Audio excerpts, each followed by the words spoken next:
I see faces. I hear me. I don't hear you. This happens every time.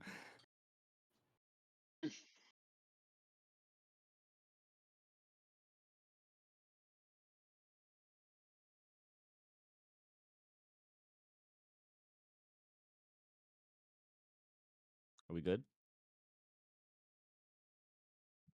Hmm.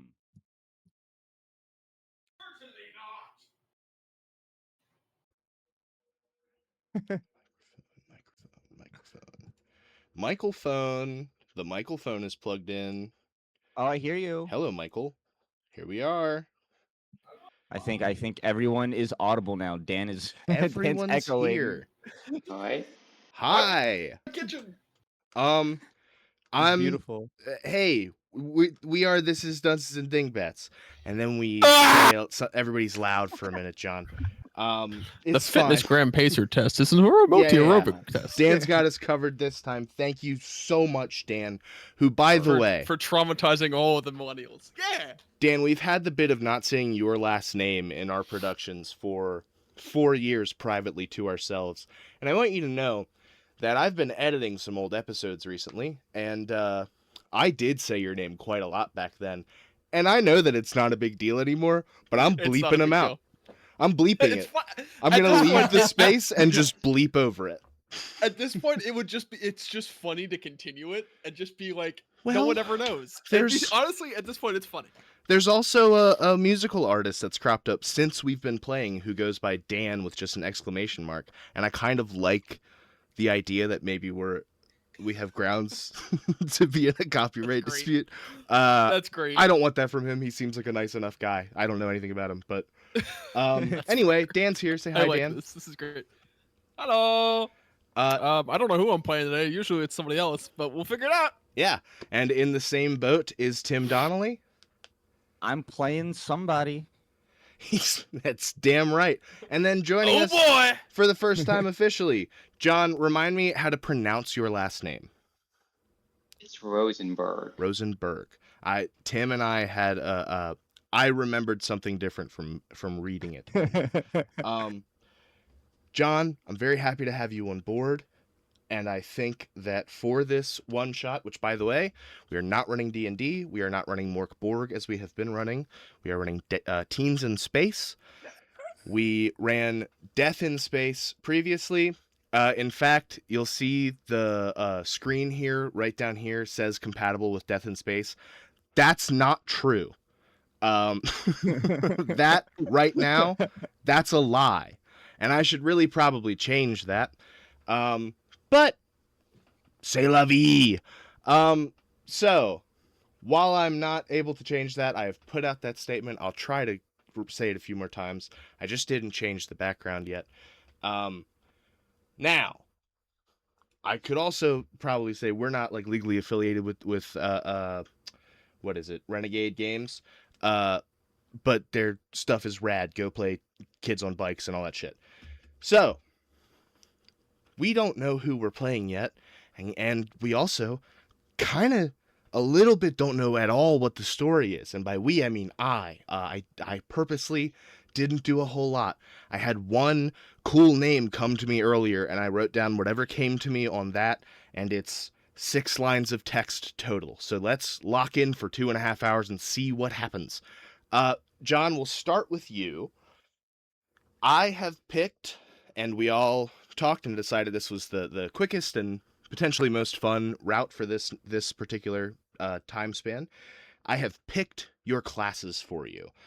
In this game, the classes are called tropes, and I tried to pick ones that I either thought would really fit, or in Dan's instance, he kind of was like, if you have anything you think would be really interesting, give me that. So I tried to acquiesce to what I thought everyone would want from the system. John, your trope is Flyboy. Now, I need everyone, and this might be a you have to get up from your desk kind of ask. Everyone needs pen and paper for tonight. Called it like Babe Ruth. That's okay, that gives me a second to... I forgot. My notebook is black. Oh shit, he's too quick. Okay.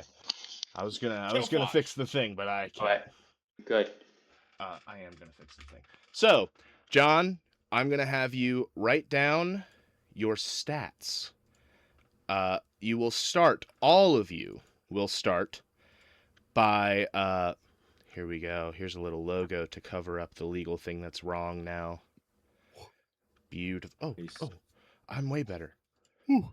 Okay, so the stats for this game. There are 6 stats. Conveniently, you will notice in a typical set of dice, minus the D100, there are 6 varieties of dice. So the first thing you're going to write is I want you to write 6 dashes, like the line between a fraction. So like 6 spaces to write something on top and bottom of each line. Let me know when you're good there. Good. Good. Okay. We all good? Okay.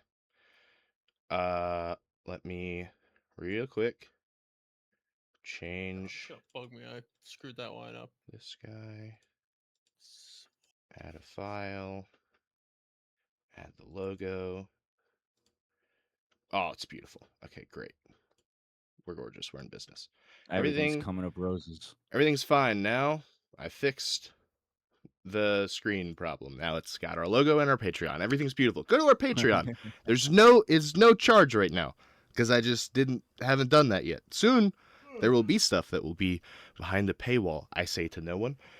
John and everyone, do you have your D4 through D20? 4, 6, 8, 10, 12, 20. Yes? Yes. That's what goes under the line. Under the line of each one, write the D4, 6, 8, 10, 12, 20. Because those are the dice. Yeah.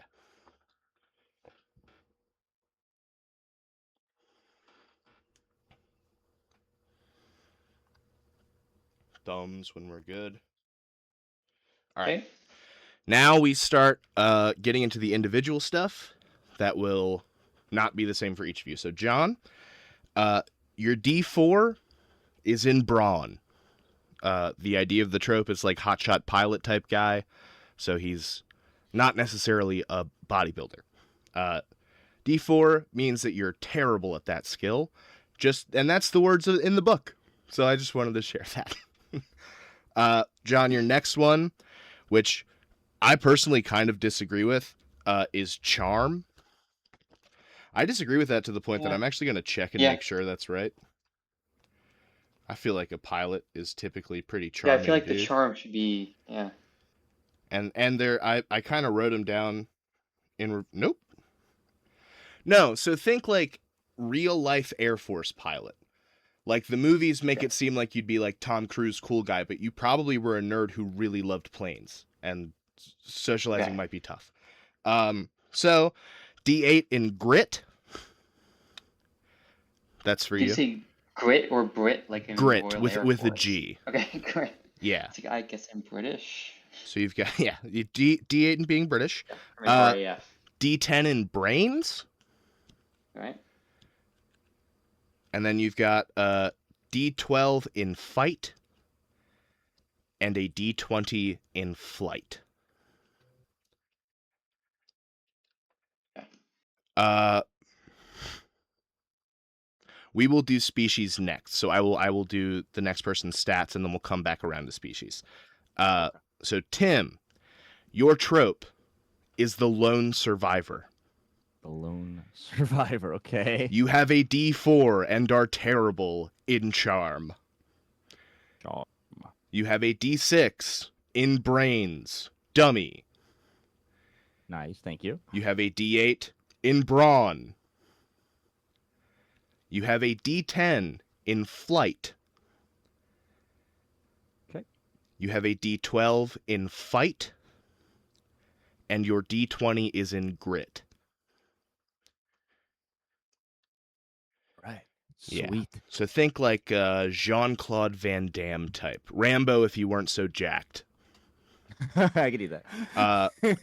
Or whatever the lone survivor means to you. There's actually one of your species options, Tim, will will give you a lot of really interesting ideas if you pick that one. Dan, all of your options are things that I knew that you would really like, But that means that all of your options are things that could so easily cause interpersonal conflict with the party, because that's the kind of characters that you like to play. So, in order to try to get around that, I have assigned you the class Scholar. Okay. And you could still take it as being a weirdo, if you'd like. You could still be standoffish or A lot of scholars are weirdos, right, man. for sure. I thought I almost made it do-gooder, but I was like, no. I don't want to lock him into being nice to everyone. He can choose to do that if he wants to do I that. appreciate that. That's great. So your D4 is in fight. That's right. You can't resort immediately to violence. You're really awful at it. Handicapping me exactly where you should have handicapped me. Uh-huh. Your D6 is in brawn. Not Makes total very sense. strong. Your D8 is in flight. Not that fast. Your D10 is in grit. Now he's worried. Am I making him a face? I wouldn't do that. Your D12 is in charm. Face is a different trope. And then your D20 is in brains. Now, part of me wants to snake draft the old species thing. But, John, you've been here the least amount of time, and I feel like that gives you the right to have the most amount of time to think up your full idea. So I'm gonna have you go first. There are 3 options for each of you. I selected 9 specific things out of this book, 3 species each, in 3 categories. They are the same for each of you. John, freak, creature, or man? I will be a freak. Yes, lovely. I had hoped you might pick that. You will be an herbacean. They can look like any plant. When they're a few years old, they become the size of people. If they get older than that, they grow about a foot a year.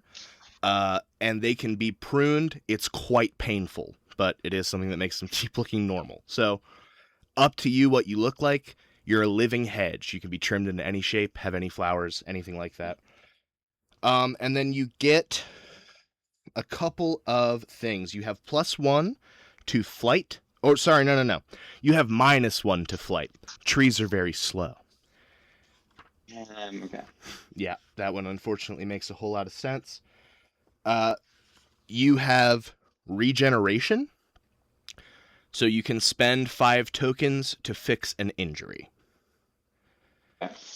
And then lesser wounds cost less. So basically you can spend tokens to heal. In this game, anytime that you fail a check at all, you take an adversity token. You can use those tokens later to add +1 to a roll, and you can adding 4 adds +4. So each one is +1. The rules say that they don't make your dice explode. I say that's dog shit. In this game, if you roll the maximum number on the dice, so if you roll a 4 on the D4, you fucking roll again. So you can get a 16 on a D4. You just need to blow up 3 times. So you have regeneration, -1 to flight, and then John, you actually have one more. Lucky.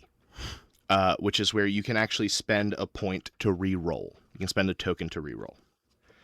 So instead of just failing or adding 2 to meet it, you can risk it and re-roll. Oh, I will also briefly pause to say there are 2 types of action in this game. There are planned actions and there are snap actions, snap decisions. With a planned action, Dan, as a scholar, if I gave you a DC 8 brains check because you were planning on how to set a trap aboard a vessel. When you go and do that, if I say, all right, it's going to be DC 8, since your brains is a D20, you can half the number, half the dice amount that you have, and if it is greater than the DC, you succeed automatically. So if it's a DC 8 roll in brains, a DC anything less than 10, Dan, 10 or less, for brains, you could say, I'm going to half that and succeed. And Gotcha. You don't have to roll. If you rolled, you might succeed wildly. So sometimes there is an incentive to roll. That goes for everyone, for every skill. So Tim, if you had a DC 1 brawn, you can still do that. You can half it and succeed. And that doesn't work for snap actions. Snap decisions is the ship is blowing up. You need the escape pod roll to find it. You didn't plan that. And then also, you guys can spend tokens to help each other on planned actions, not on snap decisions. And you have to narratively justify how you do that. So that covers what John's got going on. Any questions, John? Nope, I'm good. Cool. I will come back to you right as we start for your name. Who wants to go next, Dan or Tim? I Go can ahead, go. Tim. Freak, creature, or man? Creature. I know, my boy. Hey, Tim, guess what? What? Creature is the one I picked considering your class. You are a squillion. Yes. You are a giant talking shrimp. You are a prawn humanoid. You are bred for consumption. That is a trait it says in the book. Hey. Keep in mind you are a lone survivor. And Yes. your first improvement that I'll tell you about is resistance fighter. Okay. So, shrimp, bred for food, lone survivor, resistance fighter. That's a fucking layup for you as far as who this guy is. You spend 1 adversity token and receive help within reason and without making any stat checks for the group resisting the intergalactic authorities. So if Okay. cops come talk to you, you in particular can roll an adversity token and like someone within reason will help you. It might not instantly succeed, but they will help. You also have +1 to charm because you're just undeniably pleasant. That is a feature of your species. You're just very nice. And then you have the loyal crew member feat, which is when you are present to help a crewmate with a check, your adversity tokens count as double. Okay. So you're that's double awesome. helpful. I want you to know that the freak option for you was a dog-like species that has giant heads that pulsate with psionic energy. I like that also. I think you would have really... I'll tell you guys everything you had as you think of names. All right, that covers Tim. Dan, you ready? Yep, I'm ready. Freak, creature, or man? Man. Yeah. Yeah, for sure. I Dan? know you already I know you already guessed it. I was just like, yeah, he already is gonna predict I pick man. Dan, I want you to know, freak was my thing I really wanted you to pick. But I'm going to tell you in front of the table what you rolled. It is normally the kind of thing that I would be texting you about because there's another thing. Gotcha. Outwardly, you are a Solemnian. They are humanoids. They're kind of pallid and gaunt, and they're very serious. They don't have a whole lot of fun. But you're not a Solemnian. You're a Cephalon. You're a tiny goop organism with big tentacles that's latched onto this Solemnian somewhere. If anyone finds out about you, it's death on sight. You are considered a criminal for being alive. Your entire planet was eradicated, but you guys have adapted to live in some pretty harsh fucking situations. So, the Cephalon is in charge. And with him, you get Escape Artist is the first one. +3 to find hiding places or escape routes. Regeneration, you also have, so you can spend tokens to heal. And you have Gross, which is Tim's favorite thing from this game. Gross. You have some kind of gross bodily trick that you can do on command. That's everybody's stuff. While you guys write that stuff down and think of your names, I will tell you, I'll start with John, what your other options were. John, if you had picked creature, you would be a Pantheros. They are demigods. You would have been an animal-headed demigod who shits ship fuel, faster than light ship fuel, and that makes you a target for anyone with a spaceship. They will keep you captive and make you shit. So I was just going to ask you what your animal head was and what you were the god of, which might have been interesting. And then your man option was a Frigorian. They are zombies. They are sewn together from the parts of other living mortals, and their main thing they care about is peace. They care about spreading peace throughout the universe, Nice. because death is peaceful. Not that they want to kill everybody. They just are peaceful because they're dead. Yeah, I like tree. I think the tree one's really fun.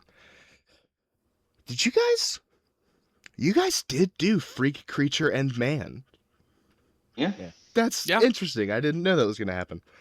I was actually going to try and make sure that happened. Since it was the last one. Dan, your creature, I think you would have really liked. There's a species in this game called Neozo. They are rocket raccoon. They're animals that were turned humanoid by like force. They're not happy about it, and they have like gun expertise and stuff. And then your freak, which I am genuinely sad you didn't pick, but also it's something that I just need to play.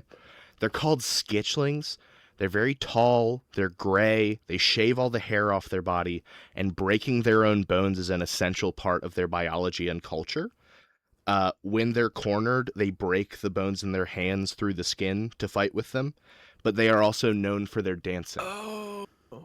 Okay, that is cool. Actually. It would have been neat. That is very neat. Yeah, I thought you making you a Just be like, hey guys, don't worry about it. Whack. yeah, like, and they also All right, we're good now. they're contortionists too, so it specifically says that like mostly what they do in day to day, like at the individual level, people hire them to kill people because they don't talk, they don't actually have mouths, they speak through sign language, and they have speakers on their wrist. It's tech that they all just have, or they're dancers, or they like intimidate natural predators by contorting themselves to be scary. So they're just nightmares. They're just a nightmare monster, but they're known for dancing and for art. They like beauty, but they are scary. And then Tim, you had the brain dog, or you could have been a Viscosian, which would have been a human, but you're not the human. You are a colorless gel that is a symbiote that's somewhere on the person controlling them. Okay. So there was a world where, like, John was a zombie made of multiple people, and the other two were symbiotes that were also kind of two people. I think every combination was interesting, and what we've landed on is certainly interesting. All right. Now we're here. Now we're doing it for real. I'm going to drink a drink of water, and then I'm doing it. I don't know anything. Oh! Desert, coastal, or temperate, or jungle. Group vote.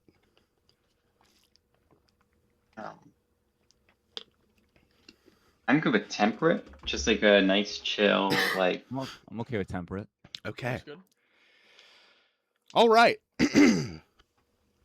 The universe that we occupy nowadays is one like our own. It's infinite. I mean, it's, in fiction, it is our own. It's just a very long time from now.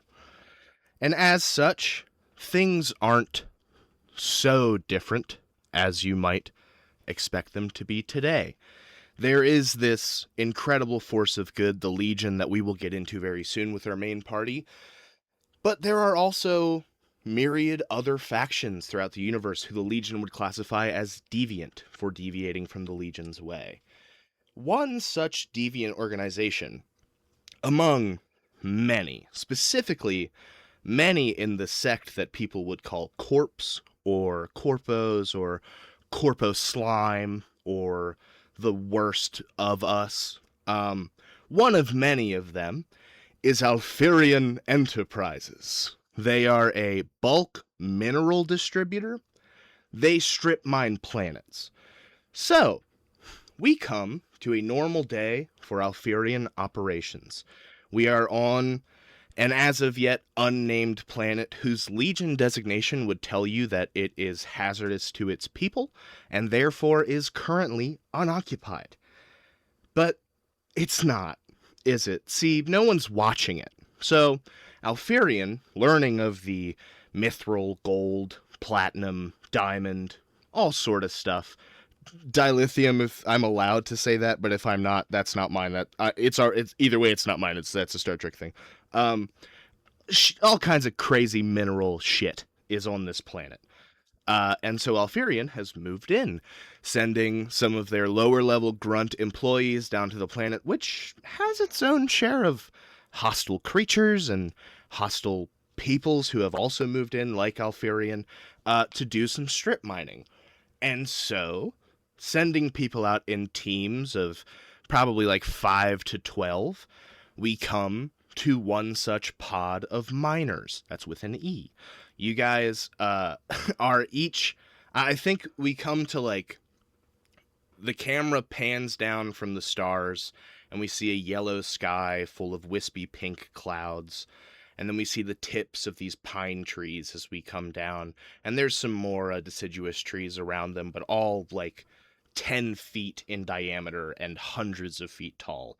Mega flora, abundantly all over the place. There's giant ferns bigger than 3 full-grown human men. I think you hear the trilling of distant animals as you walk to your shift each day, and it is not pleasant.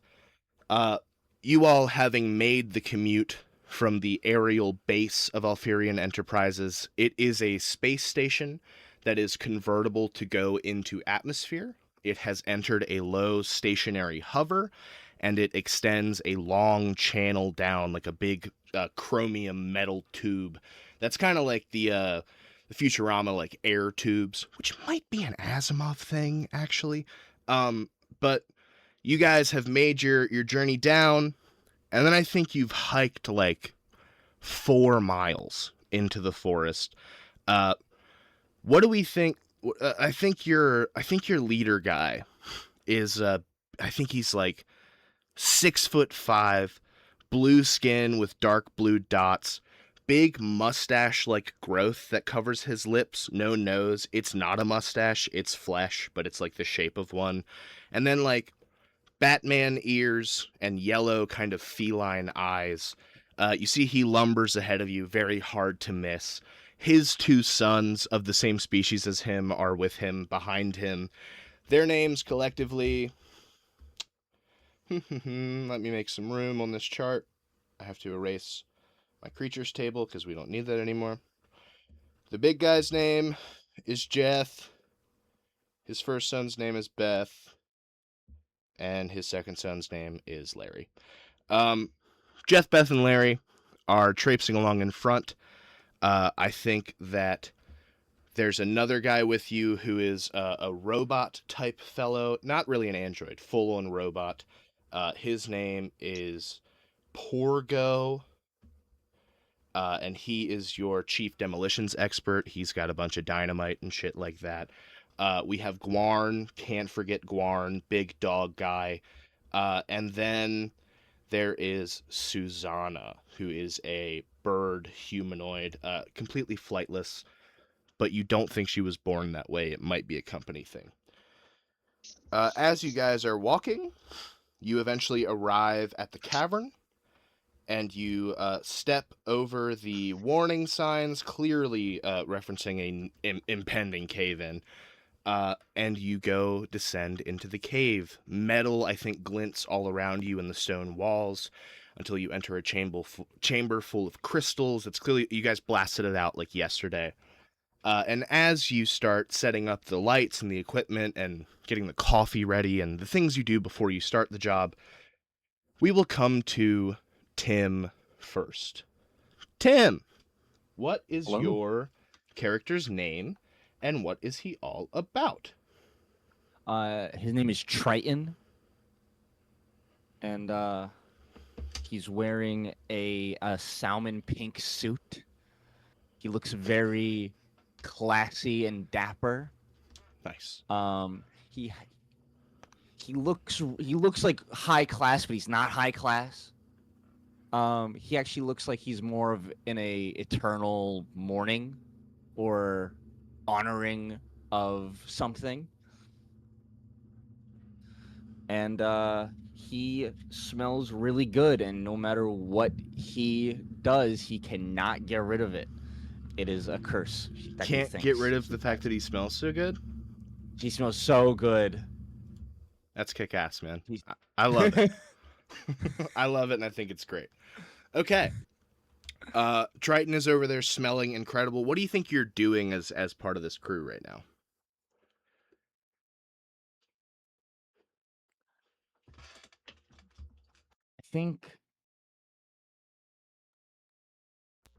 I think he's just like he's like separate. He's kind of like like fearful to be like really with people. He's kind of separated and just kind of like looking cautiously. You're setting up the coffee and donut table. Yeah, okay. Yeah. You're I'm kind of, definitely they like, let you do that. You like to decorate it just so and have the angles Yeah. just right for presentation. Yeah, for sure. I'm making it perfect as it can be. Great. Cool. As you're doing that, I think you see Gwarn, this big dog guy, walks over to you. You usually would dodge him, but you were kind of absorbed in getting the towelettes to fit just right.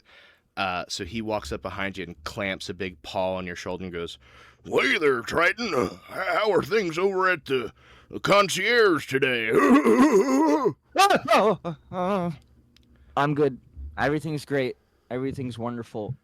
Oh, you smell delicious. Anybody ever told please- you that? Yeah, all the time. I know. I do it Um, every day. Please stop salivating. It's a medical condition. I can't. It's part of it's the jowls. I'm kind of in the middle of something that I think is very important, and I motion to the tables and coffee and donuts. And we all are, you goozer. Why don't you pick up an axe today? Don't just stare at the crystals writing stuff down. I don't want to like mess up, the fit I got on. Can I make a I don't wanna get suggestion? dirty. Yeah, man. Wear the bibs, man. I got nice suits too, you know? I don't wear them down here. Yeah, the ones that have lobsters and shrimp on them. Hey! Yeah, that's real classy. Hey! Don't give me shit for eating lobster, man. I don't eat the sentient ones. At least not on purpose. It's all right, man. It's just I'm sensitive. Just if we get ones that aren't so like derogatory towards me, maybe I'll wear 'em. I don't mean the dinner bibs, jackass. I'm talking about coveralls. I'll show you where they are when we get back. Thank you. We have a dry cleaner. All right? All right. Sorry. Do you want to get paid today? Yeah. We'll start digging or I'll tell Jeff. All right. I'm sorry. You see Jeff walks into the center of the room and goes, "Hello, everybody. Are we ready to work today?" He's this 7-foot tall blue guy. Everybody kind of is mumbling, yeah. I think that still coming in is John. Can you describe your character and what their freaking name is? Yes, I am Reemp. That is REEMP. The best way to describe me is like, if you think of like how like a human nervous system looks, like how it's like the stringiness and everything. It's like I'm that, but vines. I love it. And I have a small exoskeleton that I'm like coiled around so I could have like arms and hands and like, the feet and all that. And then a little bit of a space helmet thing going on the top. Hell yeah. I don't need it. I just like the design. Yeah. I think as you're entering, that rules. I think as you're entering, Jeff looks over at you and goes, "Ah, Reemp, how are the plants looking today in the cave, my friend?" Oh, they're looking as good as can be. I mean, it's we need sunlight and all, but Sure. as good as can be, boss. Cool, man. Yeah, I mean, I'm just excited to be here, and do what we do best here, That's good, that's good. Are your root feet okay? I know the fire accident yesterday was sort of touch and go. I'm not gonna lie, I did have to take some deep breaths coming back. It reminded me of that time, but you know what? The thought that there's no health benefits on the job made me stop, drop, and roll extra fast. I'll say that.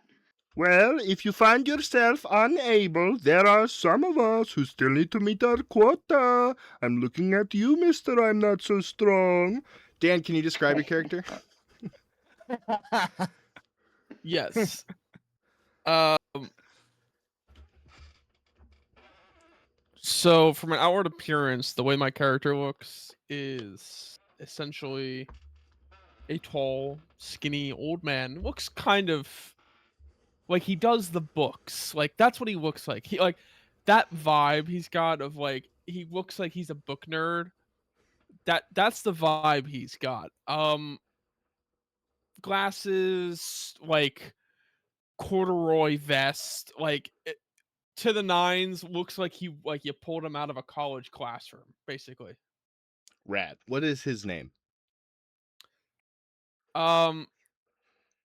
Ooh. Okay. His name is Marvik. Okay. But that is not the only name. Right. All right. Now, I think that Jeff looks at Olivia and says, "Okay, Porgo, Guan, Susanna, I have you guys on excavate duty in here in the main chamber. Beth and Larry, you two will come with me to the coal deposits. We'll work on those. And Triton, Merrick, and Reemp, we try not to have you break anything. So I'm going to put you on explode duty. That will mean you take a torch or a lamp, probably not a torch," he says to Reemp, "and you will go down the tunnel and try to locate new deposits and things of this nature. Sound good, team?" I guess. Yes, boss. "And ready, break!" He does a big clap, rocks fall from the ceiling, and he goes, "Oh, that's right. No being too noisy. It is very dangerous down here, apparently." Aye, Captain. You see, Yes. Beth, Jeth's oldest son, walks over to the donut table and leans down to Triton and goes, "Today might really be the day, man," and picks up a donut. What does that mean? "It might all come down, man. This whole tunnel's fucked. Be careful when you guys go down." Oh, you too, buddy. "Yeah, I'll try. My dad's he's a good guy, but he's not, the brightest apple in the shed. Sorry, metaphor's tough. You need anything?" I think I got it. No, I think I'll be okay. Do you need anything? Another job. Yeah. I think I'm gonna apply for like a transfer when we get done here, honestly. I wish you luck. Thanks. You see he hands you his flashlight and he goes, "I don't want Leafy to get all fucking charred up, so take that, give that to him." All right, yeah, no. Yeah, Cool. It's charged. You see they all disperse to go do their things, and the three of you are left here in this room alone. As you talk, I would like to make space to have a conversation. I'm going to give you a bit of an improv prompt here. You guys are all... I'm going to give you the kind of prompt, Dan, that Tim and John will be familiar with truly from like improv too. You are people at work who are in basically the break room about to go and do your job. And I think in this moment, it would be very pertinent if we all got some context on why you find yourself on a corpo world doing a corpo job as a grunt. What do you want from this? Or how did you get here? Or how do you feel about the job? I think each of you know your characters. This is the situation. So go ahead, Guys,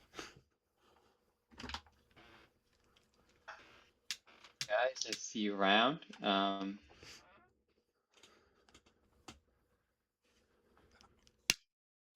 Reemp, before we go, and I toss you the flashlight, the torch, the flashlight. Thanks, man. Yeah, how's how you two been?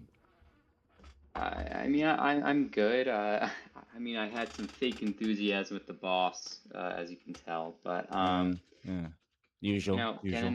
yeah, he's a lot. He sounds a little French. I think it'll slip in eventually. I don't know. It'll build to that. I have a feeling. But I'm just doing my thing. What about you, man? What about you? I'm all right. I'm just trying to find any way to move up and get out. Just But get out. I mean, if you want to get out, why even move up? Why not just leave? I need money to go places. I can't just don't. go. All you need is a cool ride. The second Ga- I get what I'm here for, I'm jumping on my ship. gas is expensive. Not if you know how to schmooze your way like I do.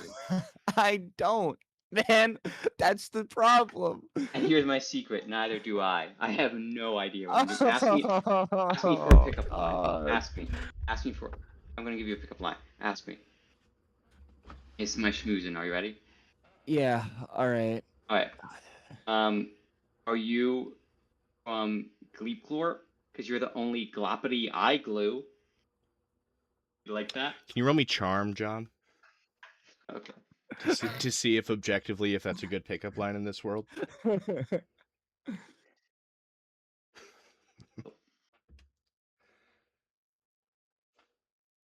3. Okay. In the dialect of certain species, particularly gelatinous species, that would probably kill. But for like boned organisms, maybe not as great. I just look disgusted by that line. Yeah, nice. I think as you guys mentioned the ship thing, just real quick, a fella comes down the path. He has a jaguar's head, and he's wearing kind of like a caveman tunic. He looks like the guy from fucking Tekken or Street Fighter with the panther head. You know what I'm talking? I think his name's King Panther. I don't think they were subtle. Yeah. He looks like him. And he comes in. You guys, I think you guys know he's a Pantheros. You've seen him pray to like his dad. He said he had to go call his dad one time. He started praying. He walks in. And he's like, "Hey, are you guys digging topsoil in here?" I mean, right now we're just shooting some shit before we. I think go I'm in to the wrong work, but- spot. God, I'm so fucking sorry, idiot. You want a donut? Oh, Yeah. Yeah. He comes in, Yeah, takes a relax, man. donut. Oh, sorry, I gotta get. It's my first day, and I gotta get to my shift, or people are gonna get suspicious, and I can't. You know, We've all been there. You I was know. just What in do you training for so mean, long. Suspicious. Yeah. No, That's a really weird thing to say day one on the job. and you're right. And you're right, it is totally for sure. I think what I meant was people will because anytime someone notices you like too much, it's bad. You know what I mean? Dan, can you give me brains? Yeah, It's I gonna was be a gonna ask if I DC could do 9. that. Okay. 13. 13. Yeah. He's a Pantheros. He can create ship fuel, and you clock that for later, as these two guys were just talking about getting a ride. I think you also definitely make a special note of the fact that he's on the topsoil program. Fair enough. He takes a donut. I think he hangs out for a moment, and then he will depart again. You guys basically have the room until you tell me you want to go start doing your job. Well, that was weird. Yeah, that was pretty strange. Well, I guess back to topic. I've seen Margaret. weirder. Yeah. Like what, buddy? He just kind of looks at you blankly and just keeps walking. You're killing it. So what's your reason for working here, pal? And I stay closer to Reem as I talk to him. Need work. This is easy. Find the ore. Sell the ore. Easy. I mean, I like a man with an algorithm, So, good for you. Algorithm's expensive. Ore's not expensive. You know what? Boo. He looks so smart, but he talks like a caveman. This guy's really interesting. How long have you worked here again? 20 years. Oh, so no plans on getting out or anything? This is peak. I like the job. It's enough. Okay. You like so I I guess get the to see caves cool well. rocks. All I wanted from life was to see cool rocks. Dan, do you Looks think like you that won the that's true lottery. of the parasite? It can be. Um, There's It no is cool not- rocks on his world. it is kind of true for the parasite, but Is it's this the not kind what of he thing? means. Is this the kind of thing where like the parasite came here hoping to find a new host body, but then like started kind of He making got stuck money? with this dumbass Started who kinda basically making- can't function. Yeah. He's like making good money, and the rocks are cool, and like not everyone here's an asshole. And I like Parasite, who's already on the road to being a guy. So I offer this up to you, Jack, because I can't ask them to do this. If anybody else wanted to look a little deeper into Marvik, you might understand why he speaks this way. Yeah, you guys can totally make checks if you want on him, if you find him to It's be up to you. odd. Before asking questions, so where exactly is your like little guy on this person, or is it just the whole thing? I think that you should make a check first, John. Then I'll do a check for that. Yeah. Yeah. Yeah, to look for something. Yeah, okay. Yeah. Would that be I guess brain. Yeah, give me brains. Brains works.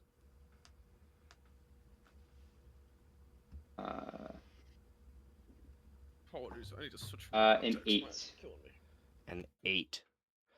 Yeah. I think that Dan needs to roll flight against that. That's fair. 1 second. I'm still here. What's going on? I'm I scared. have to pick my nose. Oh, Contacts have decided that fuck it, they're done. That's it. That's what that one is. Okay. He's a Balchinian. Oh, that's a 1. Tell him. Where's that So- thang? All the voices you've been hearing seem to not really be coming from his mouth. It seems to be coming from the chest area. So it's like you could kind of guess it. It's probably like his voice is actually coming from like right below the upper body's sternum, basically.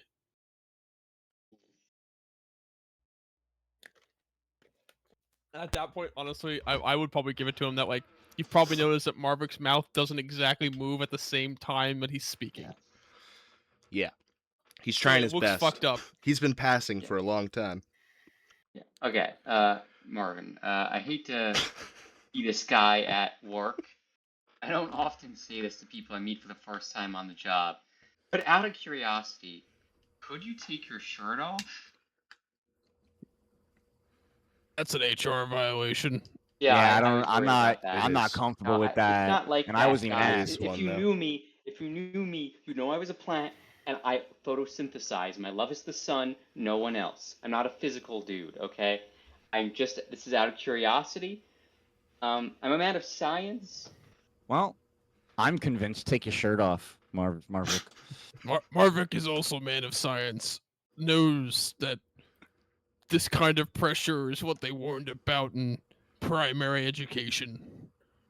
You know, Don't give in to don't give in to gore pressure. Marvin. It's You know, not worth Marvin, it. I took the harassment training before I got here. I am fully aware. Take it again. You probably should. This isn't that though. I just have a hunch that you have the face I'm looking at isn't where the brain is. You know? I don't know what you mean. That's ludicrous. You know what? You're right. You're right. I am sorry I asked, Mark. As he does that, you can kind of like he fucks up saying ludicrous, and the mouth very clearly is shut. Hey, Dan. What's up? Do you think that what's happening right now is stressful and distracting to the parasite? Oh, incredibly! This is like hugely anxiety-inducing. Yes. You're gonna roll me a grit with a DC of 8.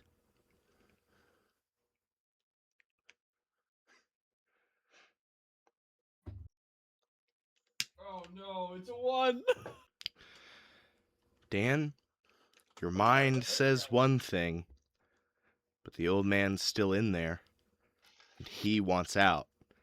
So before you can stop it, your hands reach to the bottom of your tunic and raise it for all to see you. And then you're able to rest. Yeah. You idiot! No! A tear streams down the face. It sobs gently, and then the hands lower the shirt back Get down. back in there! Says the actual body. Hey, Dan, he's a bad guy, by the way. He was, like, gonna do horrible shit. He's like a geneticist who was doing bad experiments and stuff. He's bad. He's bad. You're fine. So, for your awareness there, then, Jack, that doesn't bother Marvick. No, That's why he picked him, because he's not bothered by that at all. That's kind of the only. Yeah, good.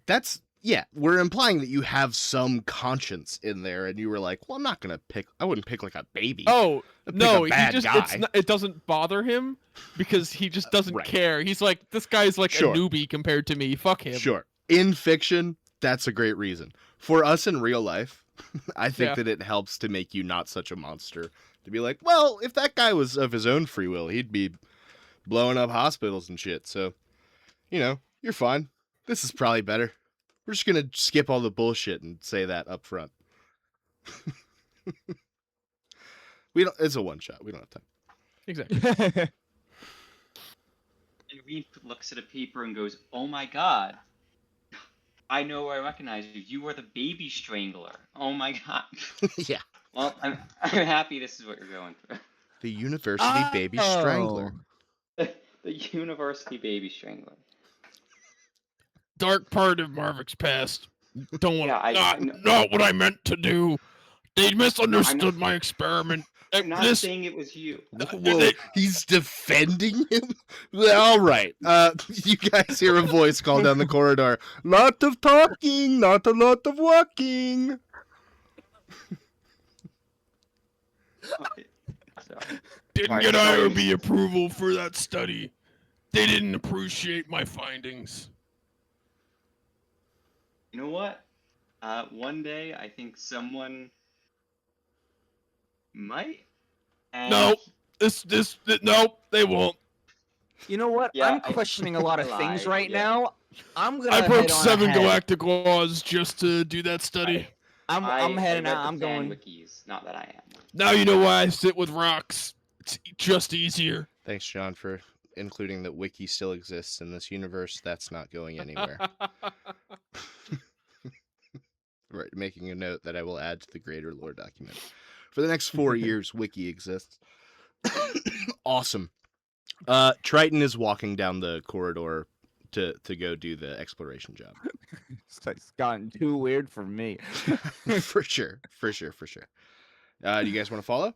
Yeah, why not? Okay.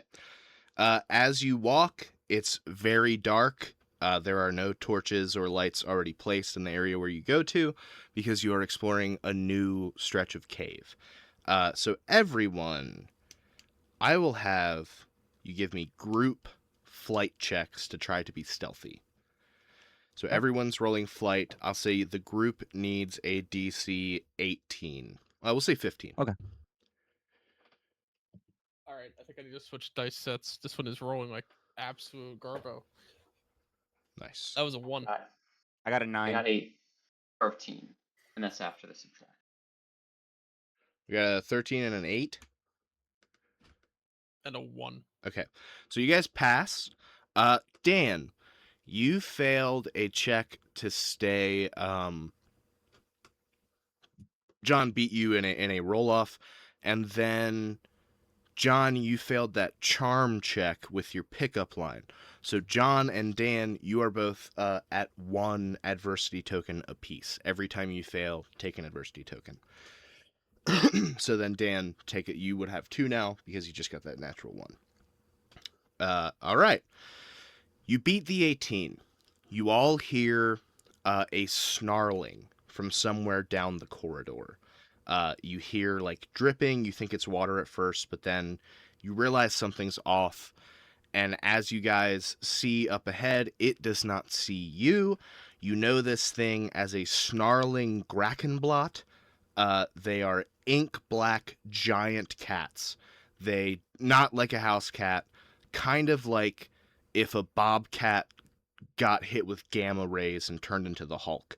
So, like, big hunched shoulders, big arched back, kind of a smallish, like no neck, fat meaty head, but looks small by comparison to the body, wide set jaws and eyes, and big flat skull, and the tail I think flicks with like a scorpion tip on the end. How do we want to handle this? Because you will have to go past it.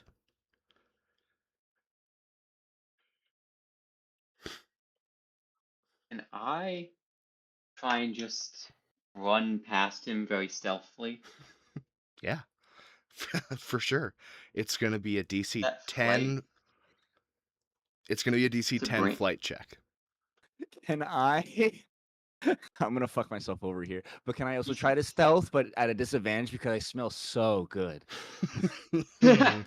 Shit, man. Yeah. You can.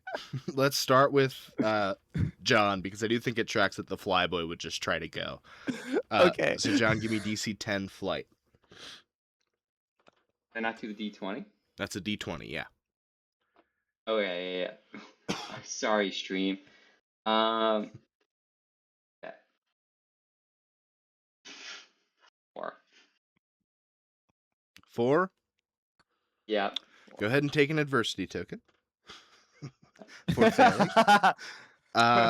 As you stumble into this like quarry area, everything is in shadow, but you see the glowing eyes, and then you see 2 more and 2 more beyond it. And the Oh, no. Grakenblot stands before you, snarling, as its name might suggest. You stand alone in front of its slobbering jaws. What do the other 2 do? I'm gonna hide. Yeah, cool, good. Tim? All right, I'm gonna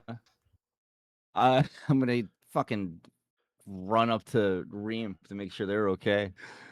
You run up, and now you see all 3 of them in front of you 2. How do you guys want to handle it? They are now coming. There's like slowly padding up to you, kind of circling. Could I, taking a huge chance, I'm just gonna yell as loud as possible and hopefully something falls down. I mean, that'll be determined by the roll, but that's what I'm gonna try and do. Ooh. That's interesting. That's interesting. What fucking roll is that? I have an argument for why that's a brains roll. Okay. Because this is kind of a smarty plan to try to pinpoint an area in the ceiling. Is it that, or is it fight? Because it is directly an offensive move. Do brains. Okay. We're going to call this a DC 12 brains check. Because while it is something that I've said might be at risk of happening at any time, to do it so specifically feels kind of tough. So, John, you'll basically need to roll a 10 on this D10 and then roll again and get a 2 or higher. All right. Yeah. 5. The next Okay. would be 10. You scream really loudly, and you hear stalactites on the ceiling shaking, and you see some dust start to fall. And as you shriek, the Grakenblot in front of you, this one that you would guess is probably the mom, roars this horrible monster roar. And as your scream is running out of air, becoming a scream of terror more than strategy, her roar grows and roils into this, "Stop that! This instant!"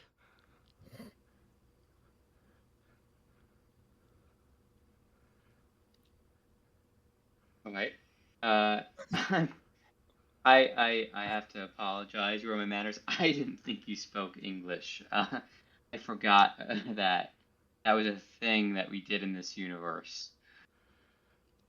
stepping out of game, and you said what you said. I'm not editing what you've said. Oh. In D&D and on outward, it's common. Much like how in Star Wars they're speaking galactic standard, where like it's probably not English, just being translated for you. Good note. I still think it looks at you and says English. Sorry, just spitballing. We speak through the probe in our tail. We have absorbed your language, little sprig. You see it flicks its tail and you feel something in your mind. It is there. You see it looks down at you and says, "Why do you approach our den, Twig?" Oh, that's a good question. You see, the guy standing right next to me has a really good reason that I'm sure You have brought he wants to dinner. elaborate on. Seafood Yes. delight, children. What the fuck is wrong with you? As I'm looking at Reem. You see the cat walks up and says, "Curious. I have not seen many land dwellers, but never have I seen a land-dwelling shrimp man." Yeah, no, definitely not. Why would you? Think this is crazy, right? Hello. Are you Squillian, young man? Yeah, yes. My litter has been fed your kind, albeit adolescents, dropped off by conservationists who were themselves quite scrumptious. Yeah, I've been told I smell good. I lean over to Reem and I'm like, fucking help me. Are there any lights or any sources of light bouncing off? No, it's dark. Okay. Does anyone have a light source? You Oh, you I have have the a torch. flashlight. Okay. While they're talking, I'm gonna shine a light at like my metal part and hopefully reflect it on the wall to make like a makeshift like laser pointer. That's really to good, distract John. the cat. Holy shit, brother. That's a really good idea. Yeah. Yeah, you like that? I do really like that. I unfortunately think that is a charm roll. And I think that because these are psychic talking cats, the difficulty must be like at least 4. So I'm going to say it's a 4. All right. Got a 5. Nice. You see the 2 youngsters behind her look up at the wall and go, "What? What is this? Oh, the most interesting thing that's ever happened to us. Brother, go get it." You see they run up and start skittering. Mama doesn't leave. She looks down at you and says, "This technology that you bring, who supplies it to you?" Do you guys maybe not remember the name of the company that you work for? I do not. I applied on Honeybee. Indeed. I didn't even look. I get it. It's Rock people. you. I think Reemp, you are you coming out, Dan? Or you come out of hiding? Rock people. Ah! Yeah, he comes out of the shadows. He scared the shit out of the cat. Just for a says second. rock people. Reemp, as you look down at the torch in your hand, the flashlight, you see Alpherion Enterprises is emblazoned on its side. And in thinking of the word and seeing it, the cat goes, "Yes. Yes, that is as I hoped. Tell me, for you have not yet answered, does this one wish to be eaten? Is that why you have come?" No, I do not. No, I he doesn't definitely want do to be not. eaten. No, I shouldn't. It's just a bit we do. What? You'll laugh It's about it later. just a little, thrill-seeking joy that we 3 do. Yeah, in the mine here, it's so rough. This is so embarrassing. Something that would taking- bring me joy, a thrill that I seek, would be to Run a single claw down each of your bellies and slurp what lies within. But if that is not what you wish, perhaps you might walk with me a moment and solve a problem in our den. And if we help you, you will not eat me. I Yeah, shan't. that's like guaranteed. Not Okay, deal. today. Oh, it's okay. At least I get a Okay. day. That's good. Are there more of you scrumptious morsels back where you've come from? No, it's I, just I mean, there's me. the rest. There's like the shrimp. No, they've all been eaten. The rest of whom? Well, like the company. But we don't like fuck with them. They're not like a part of our crew. You know, they're like the secondary characters. Then you may not be concerned if they began to be less populous. No, I feel like we No, need them. no, but just in case, No. keep the. Well, I'm just saying. No, You're saying no. payroll. Before you kill, just if there's someone who You works guys payroll, aren't just saying the same thing. just raise our pay and then eat everyone is what I'm saying. Don't eat any, don't eat anyone. See what I can do. As you Oh, guys yeah. are walking with it, you see Mama's being a lot more playful, and I'm doing it on purpose where the talking sounds more like meowing that then descends into a purr. She's Okay. comfortable in her home. You guys had startled her. She leads you down a little ways and she says, "The problem that we have in the den is one that we are powerless to interfere with. Men from your company came in here several days ago, and they left the device. We cannot approach it for reasons that should become apparent to you. It is just ahead." She motions to where this cave narrows, and then you see there's basically a carved doorway off to the left, and you see some blue and yellow lights spilling out of it. You can see from here they're kind of laser pointer style lights that are maybe distracting the cats too much for them to do anything about it.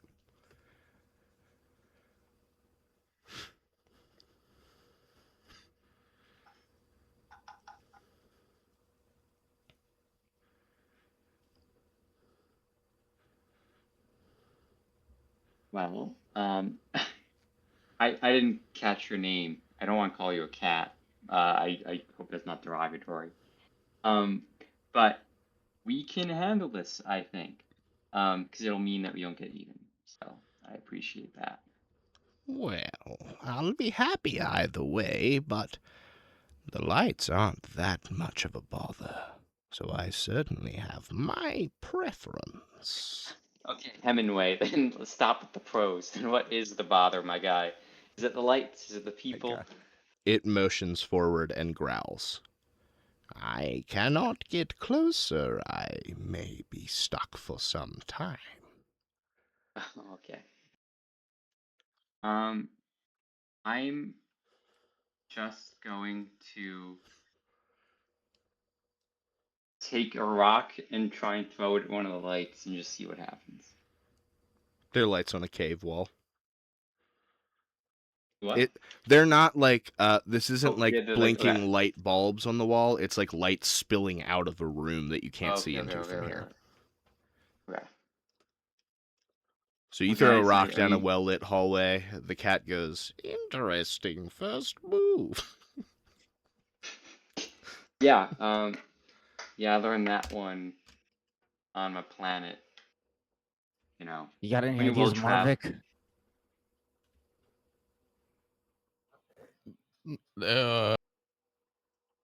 Dan, you want to give me brains? Yeah, we'll give you brains. See if All he right. thinks of anything. This isn't one with a DC. This is one to determine just like how much you get. 14. 14's pretty dang good. Based on the configuration, color, and brightness of the lights that you see spilling out into the hallway, Marvik, I think that you safely assume whatever is in there is Alpherion tech. There's an Alpherion branded device in that room. I think with a 14, you can also hear a faint beeping from within that room. Beep, beep, beep. We should probably go turn that off. That's honestly, the amount of light spectrum that's coming out of that is a lot. It's probably really overwhelming for a creature that probably sees in infrared levels of light.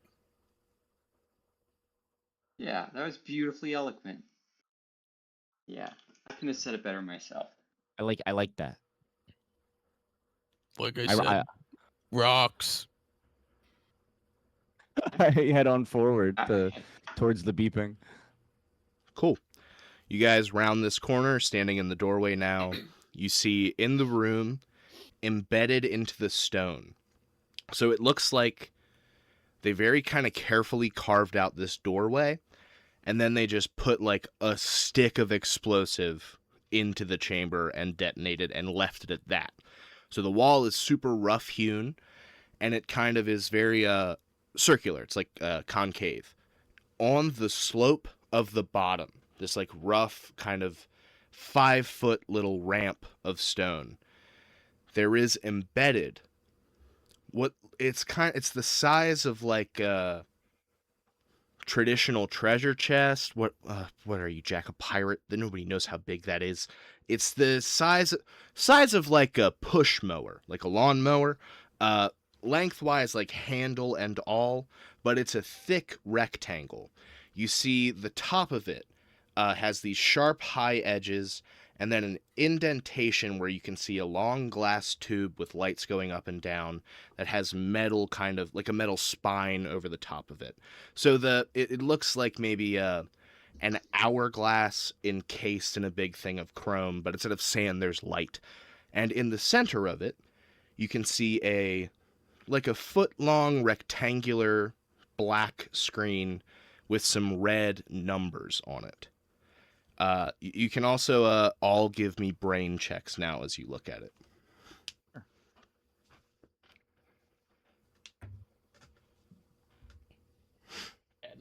10. I got a 6. 6. Got a 9. Okay. The tree is stumped. You're not sure what this thing is. It's maybe running some kind of scan or something would be your best bet. Triton.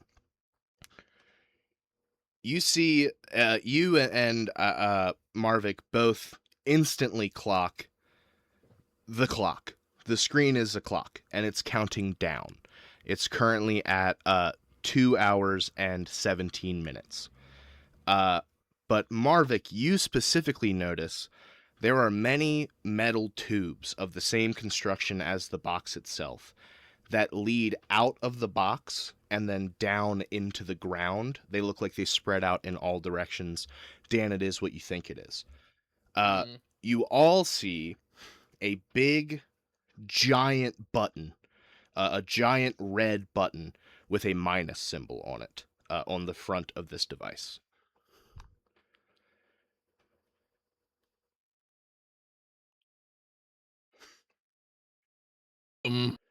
We might want to leave. This is a terrible idea. They're But gonna not the eat leaving. me if I just leave. Well, I mean, an alternate solution. We tell them they need to leave with us because I can't dismantle this. can Well, I? that's not entirely true. I could dismantle parts of it, but not the entire thing. Can I like take my arm off of the exoskeleton and try and like slime my way into the button and like feel around to like get parts or something to figure out what's in there for him? Don't do that. How conductive are you? Very important question. I think as conductive as an ordinary plant, so a little bit. Okay, Like but I could you'll take probably it. be fine. John, give Yeah, I me think I'll. brains. If you can swing a 12, you'll get something really valuable. Okay. So you'll need to get a 10 and then roll again. Okay, got an 8, Okay. and then a 10. Actually, yeah. Well, hold on. So if you got the 8, you have a D10 in brains, right? Yeah. So do you want to spend 2 adversity tokens to make that a 10 so you can roll a second time? Because Yeah, I'll do 2. Yeah. okay. That's 10, and then I'll roll a second. And then if you had 2 previously, you just failed the check to look at the thing. So like you still have 1. You had 3. We just hadn't said you got that last one. So you got 1 Okay. token left. You spend 2. Did you re-roll the D10? Yes, it's gonna be a 4. Okay. So with a total of a 14, as you snake your little vines and branches into this big red button, you feel that the button is effectively a switch, and you also feel, as one of your fingers gets a little too close to the center of this matrix, roll me brains again. Oh, you just did. You just got a 14. That is what we rolled. You've been burned by something like that one time before. It was when you were on ship duty. They tried to put you in engineering. That's a fusion core inside of that thing. That is a massively powerful nuclear device. God. Hey guys, so I think there's a nuke in that, and if you press it, it might explode. What? Why do you think I was I don't know. asking how conductive you are? Because that's the I'm last not thing gonna we lie. need.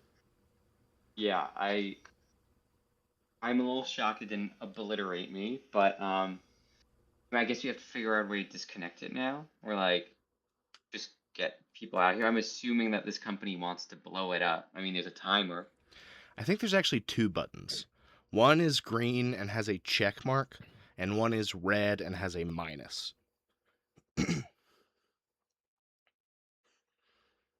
I'm gonna do the same thing with the green button if that's possible. Same thing, appears to be a Oh. switch. Okay. It's been a while since I've messed with anything at this scale. So in theory, you're like, you're gonna like the hand goes to the chin, like it's full, like deep thought, and the voice changes to, if you think about it, deep into theory. Realistically, the device is connected to a couple of different circuits. Very likely, it's possible that those switches may, in fact, not mean what they look like. They may, in fact, be inverted in their function. So perhaps we don't press the green one, because that actually, no, wait, we do press the green one because that tells them not to. Wait, nope, wait. Invert via the values of the society. 3 Ah! meows from the cave. We should actually press the red negative button because that is meaning that the bomb is not good. Otherwise, the check mark would probably set it off. What if I just hit both of them? At the same time, Um, yeah, let's do it. And the voice changes again. That'll probably engage the failsafe. I mean, you build 2 buttons on a thermonuclear device. It's kind of a gimme that there's going to be a reason why you might want to have a failsafe. Because say Joe Bob Billy, from Garva 6 happens to drop his hammer anywhere near it, and he hits the button. You're gonna want to make sure that he didn't just screw up a whole day's worth of work. Yeah, but the explosion sounds like it might be more than a whole day or a whole day. It might be a lot. Like it could be everything. Can I do a brains check on the bomb to see if there's anything that looks unique about it? Yeah.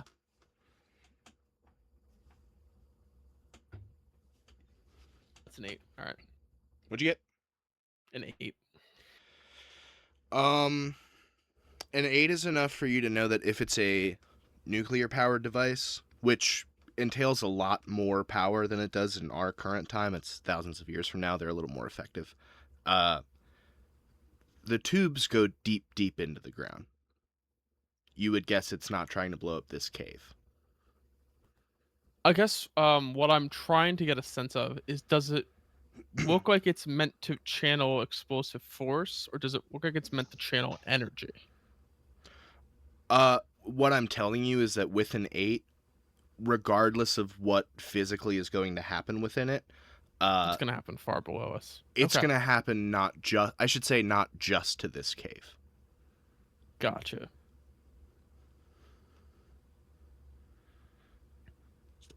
I turn to the mama cat and I'm like, who did you say came here earlier to put this? Men such as yourselves. This is why I was surprised to hear you have more company, because we have eaten all the men who we thought worked in our home. And so you ate the ones that put this here. She picks her teeth and throws at you a pauldron that you recognize from the bibs that you don't wear that says Alpherion. I think there's one on Reemp's exoskeleton, and Marvik, it's part of the safety equipment. You probably have them too. Like, Yeah. Yeah. That Okay. sucks. They wouldn't tell us what it was for, and they thought the lights would distract us for long enough.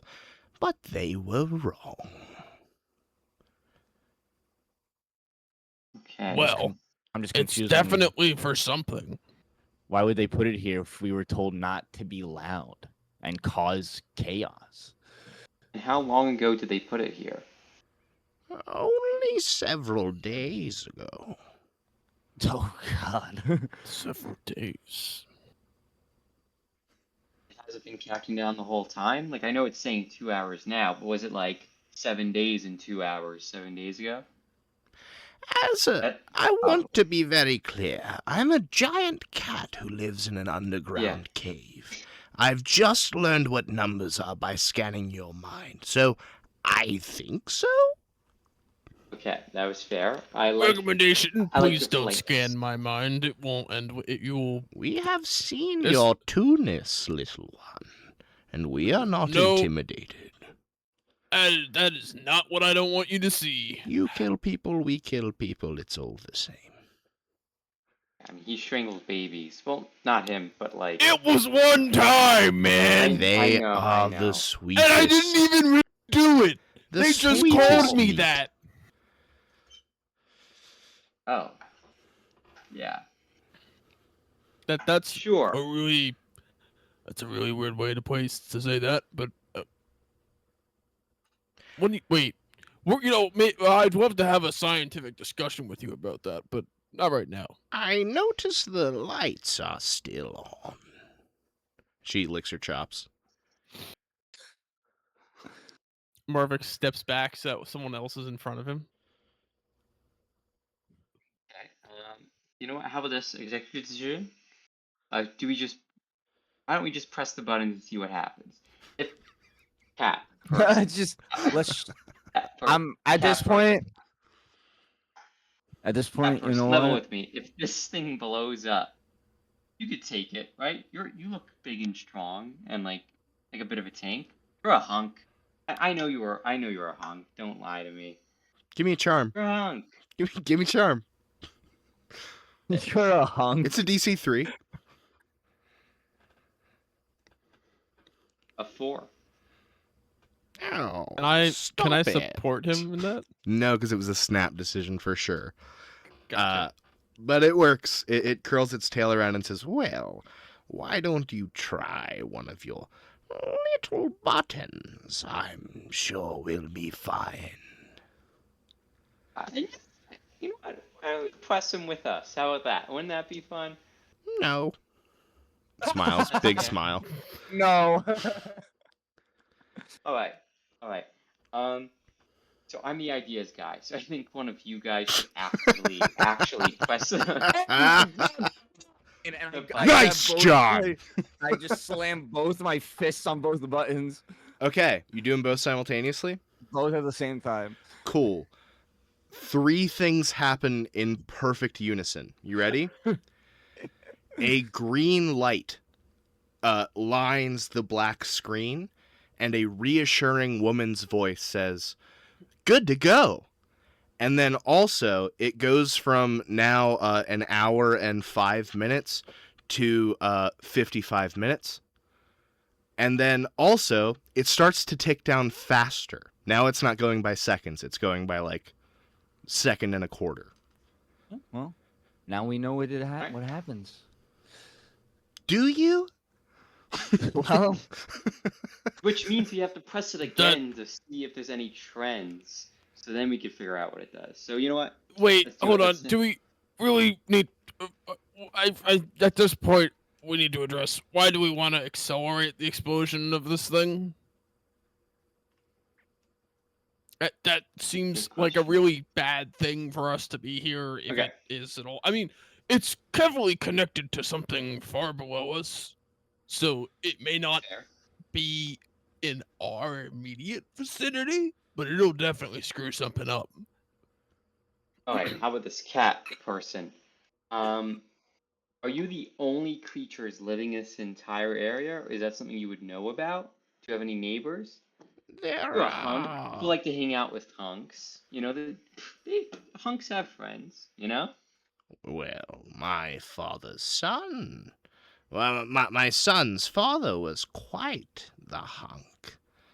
He Yeah, lives in a imagine. cave nearby, along with a horde of batmen. Oh, Vicious, carnivorous, cannibalistic batmen. right. Legally distinct from the other type of Batman. Yeah. Nice. And not to be Okay, confused so with any sort of man-bat hybrids. Their yeah. chamber connects to this one. You can hear their breathing if you listen. You listen and hear.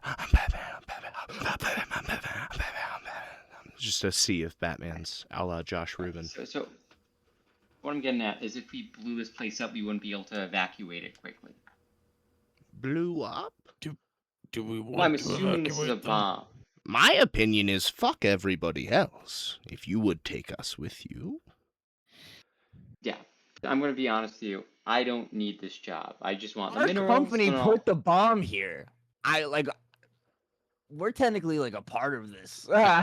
So like whatever happens, happens. Laughing at saying that is crazy. Like you're so shocked by it that you're like, I think I'm complicit, man. I mean, not for nothing.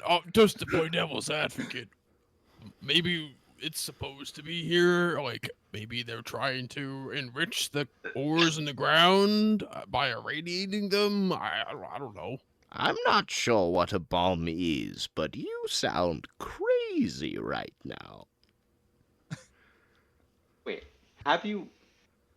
Okay, so can I look at the cats to make sure that they are meant to be this big, and it's not that there's some weird irradiation thing that's making them this size? Yeah, give me brains. Okay. 4. I will have a D4. I haven't rolled yet. I got a 2. Unclear. Yeah. I think that you maybe have been warned about these things for a long time since you've been on this project. So you would assume that, Okay. like, it's not from whatever's in here if they're irradiated.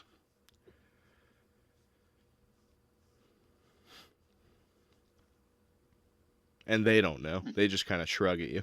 Yeah, they wouldn't know. Yeah. All right, guys, what's the move then? Is there anything else we can look at besides this bomb?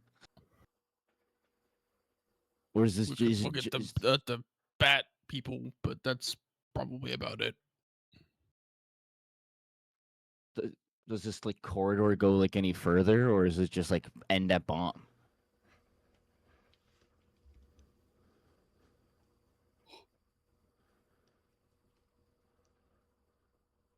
I think you- that was a question to you, Jack. What was the question? I said, does this corridor that we walk through to get to the bomb go further, or does it end at bomb? I think it goes further. Well, I'm gonna keep walking then. I'm gonna see what else is in here. Okay. That's where you can hear the breathing of the Batmen. Is down there. So does it like I think the the light cat. end and I it think the cat bats? looks at you and it goes, "It doesn't go out. Hmm. The exit is, I presume, from whence you came."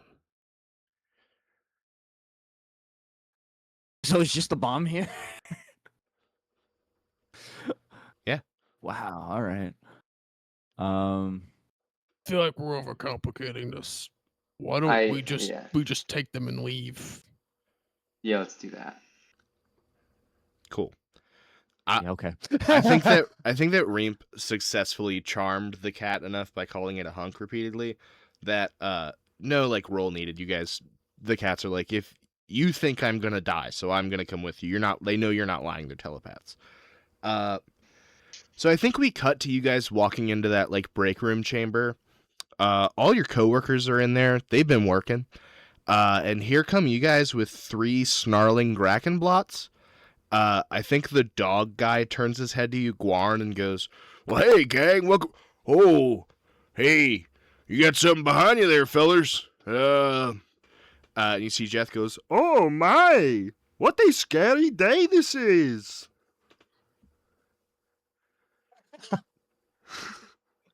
Hey guys, I You're say, telling me.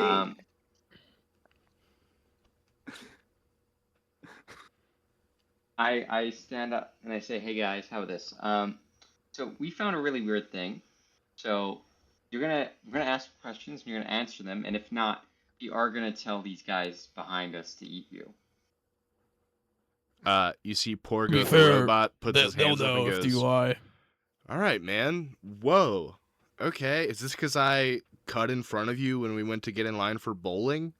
Because I said I was sorry, dude." Good. It's not about that, but you know what? It might be deep down inside, honestly. I still don't trust you, man. I just want to be I think clear. we could do the I baseball game too, advocated. and kickball. I I'm gonna advocated for run. them to not eat. I'm gonna yeah, run right now. I'm Yeah, gonna run. run. I'm running away. He Yeah, I don't darts, mind, honestly. darts out of the cave. Yeah. Just the robot. Anybody know about the little fusion bomb thing down there? What's up with that? You see, you guys can all give me. I think I'm gonna call it a charm roll to read the room. So everybody roll me charm. It'll be a DC 6. If you don't get that, take an adversity token. Okay. I got a 4. I Okay. got it. An adversity token. Okay. Dan? 8. Okay. Everyone in this room is hard to read because they don't have normal human faces. Marvik, Jeff has something to say, but Guarn and Susanna look kind of suspect. They look like they know something. But Jeff looks the most like he's hiding something in this moment. I thought we were not. Doesn't the company mandated safety training forbid us using high-grade explosives? Listen, everyone, okay, time to come clean. I received word this morning, you see he pulls out a little tablet, that I will be receiving my pension, and my job here is done, and my children are taken care of, and now you are asking very dangerous questions, so I was going to have pizza party later, but instead is orb time now, and I see you all in the next life. You see he claps his hands again, and a sphere of energy forms around Jeff, Beth, and Larry. His kids go, "Dad, what the fuck is this?" And he goes, "I have done my time and seen some shit, kiddo, and now it's time to go." And the orb rockets straight up out of the ceiling through about a mile of mountain that's directly above you, and all begins to tremble. They are gone. They have left the scene. As the mountain trembles, you see Guarn and Susanna look up at you guys and go, "Hey, listen, man, there's nothing we can tell you." And Susanna goes, "Rah, he's right. We're not supposed to say anything. We're not even supposed to know. Otherwise, they'll cancel our transport. Please just let us go." I mean, how about this, man? I am one of the best flyers there are. So as far as I'm concerned, you know, you tell us an angry transport. How about that? Do you have a ship? I do. It's parked outside. And You I mean, I do? left it a couple days ago. I Why think I why do. are you working here then? You could have left It's- at any time. Yeah, There's far hey, better planets than this one. That's true, but I'm here to get minerals. For reasons. John, you're gonna roll me a charm roll. If you beat a 5, you do have a ship, and it is here. And if you don't, you're lying. And you can choose. You can decide if they should roll brains to try to determine if they know you're lying. Okay. I can't even keep a straight face, but you guys can. What'd you get? I won. I was like going. I was going into it like I'm gonna really like act the shit out of this, and then I saw one. I'm like, that's just not gonna happen. So I think the situation for Reemp is there's a ship that you've been wanting to steal since fucking day one. You don't know why it's here. It doesn't make any fucking sense why it's here. You've never seen anyone go into it. And I think you maybe like put a little twig in there a couple days ago to try to claim it as your own. Yeah. You don't know anything about it, but you know there is a ship about 5 miles away from this cave with your quote unquote name on it. Doesn't belong to you. Don't know how to fly it ostensibly, but you know of a ship that exists. That's the truth. How does that come out? As everyone I think knows immediately that you're full of shit. Hey guys, so I know of a ship. I should have said that we can all use. Oh. I mean, you know what they say. It doesn't take a Glubamech to do a Gibagorp's job. You know, Thank we you. can learn together. Where are you from, man? I read a lot of Wikipedia. Okay, I'm aware of things. I'm glad to that hear the your donation mi- thing worked out for so long. It really did. Yeah, no, it was lucrative. What I'm trying to say is we could put our heads together. Okay. My mom always said 4 Gibas equal 1 Goomba. We're about to Got that. die. Okay, we got 40-ish minutes probably. Yeah, I could. My mom likes Forrest I don't Gump, trust okay? you, and I don't want to follow you to your ship, and I don't want to tell you anything because I have my own plan for how to not die. What is Okay, it? then Can tell us. Can you tell me about that plan? Because that probably is better. I need everyone to make fight checks because of how Okay. intimidating you're being to these people. You look like you're gonna beat the shit out of them, which is why it's a fight check and not charm. A 2. 2. Need a group If I 10. check a D20. John, that's for you, impossible. a fight check is a D12, and then flight for you is D20. Wait. I got an 8. Oh, yeah. 8, 2, 8. That's 10. 5. 15 total. Pretty good. You see Susanna goes, Rah! Our ship comes in tomorrow, midday. That's when we're getting out of here. So hypothetically, if someone hit the button and you have less than a day now on the timer, what does that entail? You see they look at you, now unsure when you're telling the truth or lying. And I think Susanna goes, I don't believe it. I don't believe it. They paid us handsomely to let those guys come in yesterday. We made sure nobody saw them.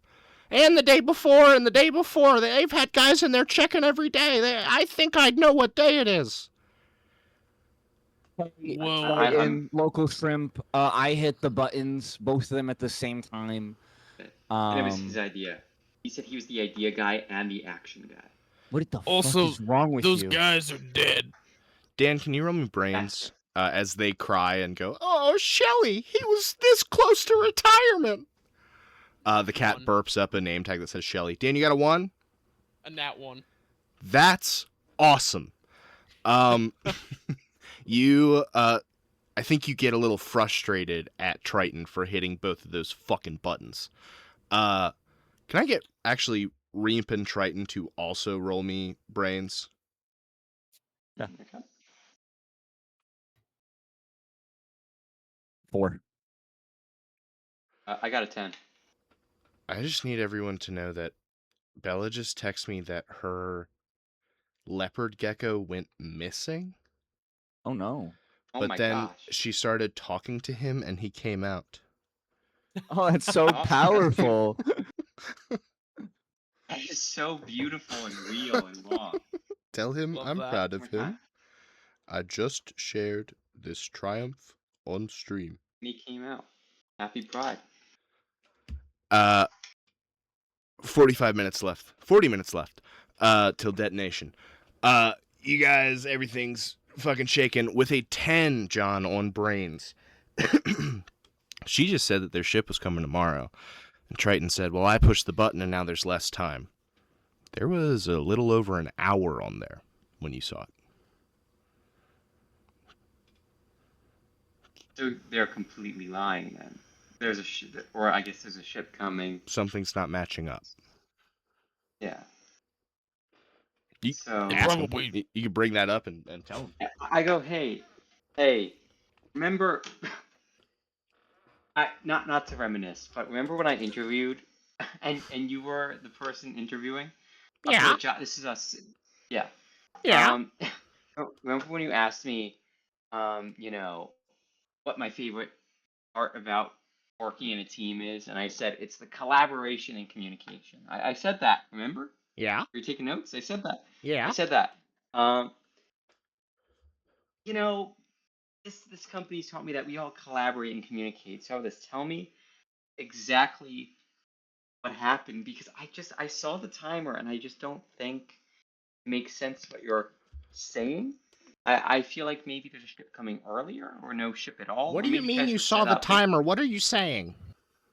I'm saying I saw the timer with the bomb. And it detonates and tomorrow around 2 p.m. That's what they It said in does all the not. briefs. No. That's definitely a lie. It's 100% a lie. It detonates within. I'm not lying within to the you. app. That's what they said to me. What are you saying? I know they said that to you, but like, I don't know. Ted Bundy said, "I'm hurt. Get in the car." And he didn't mean that. So like, Who? the point is people that I read Wikipedia. The point is, it's like that's what I'm trying to How say. old are those articles? They are so old. It'll make your head spin. The I point mean- is, Fair. no, it is. It's I like to be informed. Listen, On But- things from over 1,000 years ago? Yes, yes. hey, 'Cause then focus. I'm Hey, looking at hey, Netflix. focus. When did the timer say when you first saw it before you hit the button? Well, it said about 2 hours and 17 minutes, Fuck. and then it said about an hour. Shit. Yeah. Well, You listen, guys. Susanna's not lying, okay? They told us tomorrow. So No, I once Oh my again, God. I believe you guys. there You guys are involved in an insurance scam? there are tens of thousands of Alpherion employees on this planet right now. And we're not here legally. No one knows we're here. Yeah, you killed us all. Again, are you guys sure you didn't just get drafted into an insurance scam? Because this sounds like a really, really good insurance scam. They told us Mine everyone- accident? They told us people would be fine. They said there'd be some thinning of numbers, but they said it wouldn't hit our team. Oh, God. Ship or no ship, we gotta get the hell out of this damn cave. Well, yeah. So our question is, hypothetically, if I know of a ship, how would we get out of here? But how many people did you say are here that we have to potentially? Tens of thousands of people are currently Thousands. working in the mines. You might not even be able to get a message to them in time unless you use the radio relay on main station. Okay, how about this? Then do you know how to disarm or destroy the bomb before it goes off? No, No, you know nothing about the bomb. My understanding is the bomb has 2 buttons on it. One tells you that the bomb's working good, and the other removes 10 minutes. Is that what that does? And then if you hit them both, it goes a little faster. Tell me you didn't hit them both. I hit them both. Oh, god damn it. Do you understand that the whole fucking planet's gonna implode? Why did you allow this to happen? Because You want to know why? I'll show you Yeah, why. why? He pulls Yeah, the okay, tablet cool. out of it. He reaches into his pocket. He gets tense for a second. He pulls out a tablet and he turns it around to you. And there is a sum of money that you have never seen before. Just like you didn't know that many zeros could go before a decimal point. Oh. Right? I'm sorry. Mr. Fancy Suit, Mr. Donut Head. Would you say no? Donut head? He takes a donut and just sprinkles the powdered sugar on your head. And he goes, yeah, I wanted to do that since day one. punch through his little fucking like tablet or whatever. Roll fight. Oh fuck, where's my dice? He rolls an 18 on brawn. Ah Yep. shit. Mm. Oh, Can I on smack brawn? him upside the head? Because this is 2 for 2 now of stupid shit he's done. We'll resolve this first with Tim. I got a 17. Holy shit. Well, hey. You got any adversity tokens, brother? Oh, I got one. You also just failed that last brains check. Oh, so now I have 2 then. Haha. Yeah, there you go. So you can get her to 18 and have it meet it, or you can get to 19 and win if you want. I try. I will try. But you should also know, you can also earn another adversity token from this, and losing a fight conflict by 1 to 3 points, Tim, does not incur an injury level at all. So losing this exchange just earns you an adversity token. So like if you did... So I'm just adding another dice to my current one, or No. it So replaces it? the way that the adversity token works is you have Yeah. a 17, you would spend one to get it to 18, you spend a second one to get it to 19. Oh. But listen to me. The thing that you will get if you spend those is you punch this guy. The thing that you will get if you don't spend those is nothing that bad happens to you, nothing mechanically bad happens to you at all, Yeah. and you gain an extra token. So if you'd I'll like take to the have 3, don't do nothing. What do you want to do, win or fail? Fail. I'm taking the token. You punch toward the tablet. With a 17, I think you punch the tablet successfully. It chips a little bit, and he grabs your wrist in frustration with, like, old man strength. This guy's a real-life miner. You don't do the job that he does. It is steel wrapped around your hand. And he goes, "You're pretty quick, little shrimp, and you're lucky the money's not on the fucking tablet." He breaks it over his knee. "It's an app. It's in the cloud. And when I die, it goes to my litter. But more importantly," and he swings you around to one side and slams you up against a wall as a stalactite falls down and hits right where you had been standing.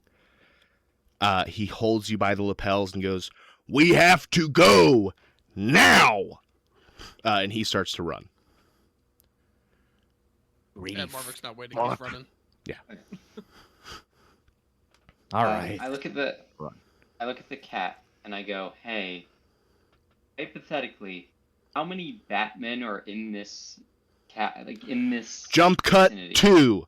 You 3, Susanna and Gwarn, riding on Catback as they lope forward out of the cave with just And hundreds Batman to and fly. hundreds of Batmen flying out over your heads going, "Fuck, shit, fuck, bomb!"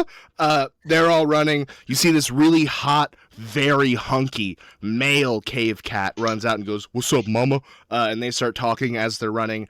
And as you clear the mouth of the cave, you turn around to look, and with a tremulous roar, the stone crumbles behind you. The whole thing caves in. And you hear the alarms go off.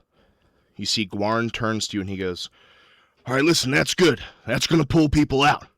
That means 80, maybe 60% of the population of our workforce is going to be boots on ground. That means if we get high enough, we might send them a message. We might be able to tell them it's time to go. And if we can keep that alarm going, that's even better. Susanna goes, won't the alarm keep going? And he goes, they want to blow up the whole fucking planet with everybody on it. Do you think they won't turn off the safety alarm? No, we're going to have to keep doing stuff to make the alarm go off this whole time. Now, where's that damn ship? I'm happy you asked. Okay, so it's about 5 miles east. It's on a little hill. It's parked next to the White Castle.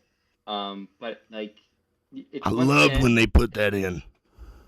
yeah, it fails. I love a You know, when little you give them- hamburger. As a big dog, I just love eating a whole little hamburger. I personally have always loved the sliders, and everyone's like, "Oh, it tastes good." Yeah. But King's Hawaiian, I'm that's... happy. Sorry, we're not going to be able to have burgers if we don't focus up. Yes, so it's by there, by the venture that didn't quite work back then or now, Sure. and you just have to get there as fast as possible. All right, well, we'll have time to get on the ship, maybe save the White Castle workers and their stock. Yes. Well, I don't know that we can run that fast. All of you kind of turn to look at the cats. Jump cut to you riding way too fast, clearing the forest. You see the White Castle up on your left, and this, like, moss-covered ship. Reemp, your twig has worked, and there's, like, kind of a natural camouflage that has sprouted all around this ship as moss and Spanish moss and vines hang from it. Do you guys actually want to try to save the people in the White Castle who haven't stopped working, or are we going to the ship and not blowing up?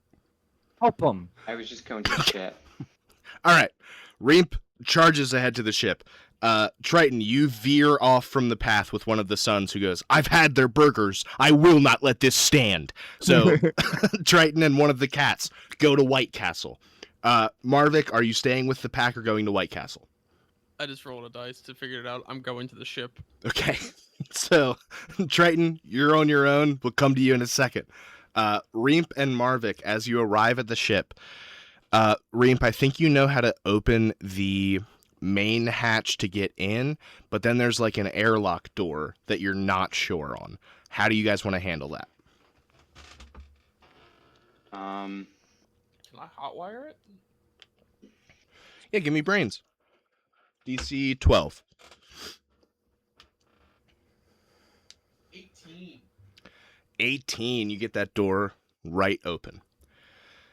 You guys scuttle into the cockpit. I think you see... Yeah. As that door slides open, you scuttle in, you get to the cockpit, that door slides open, and you are not alone.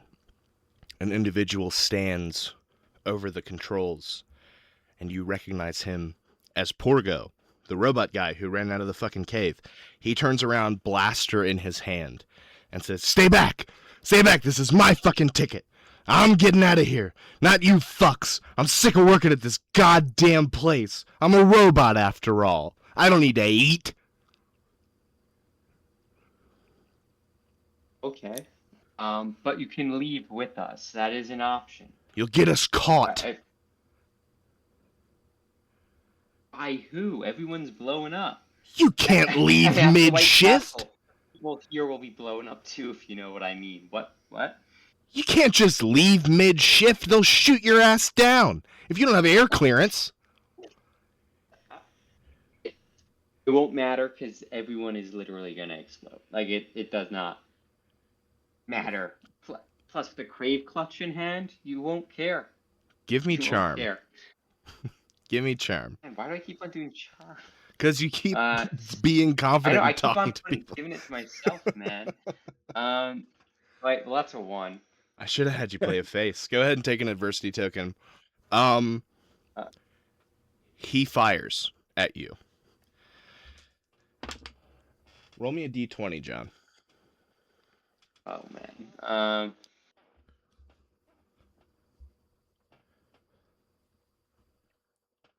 I got a 15.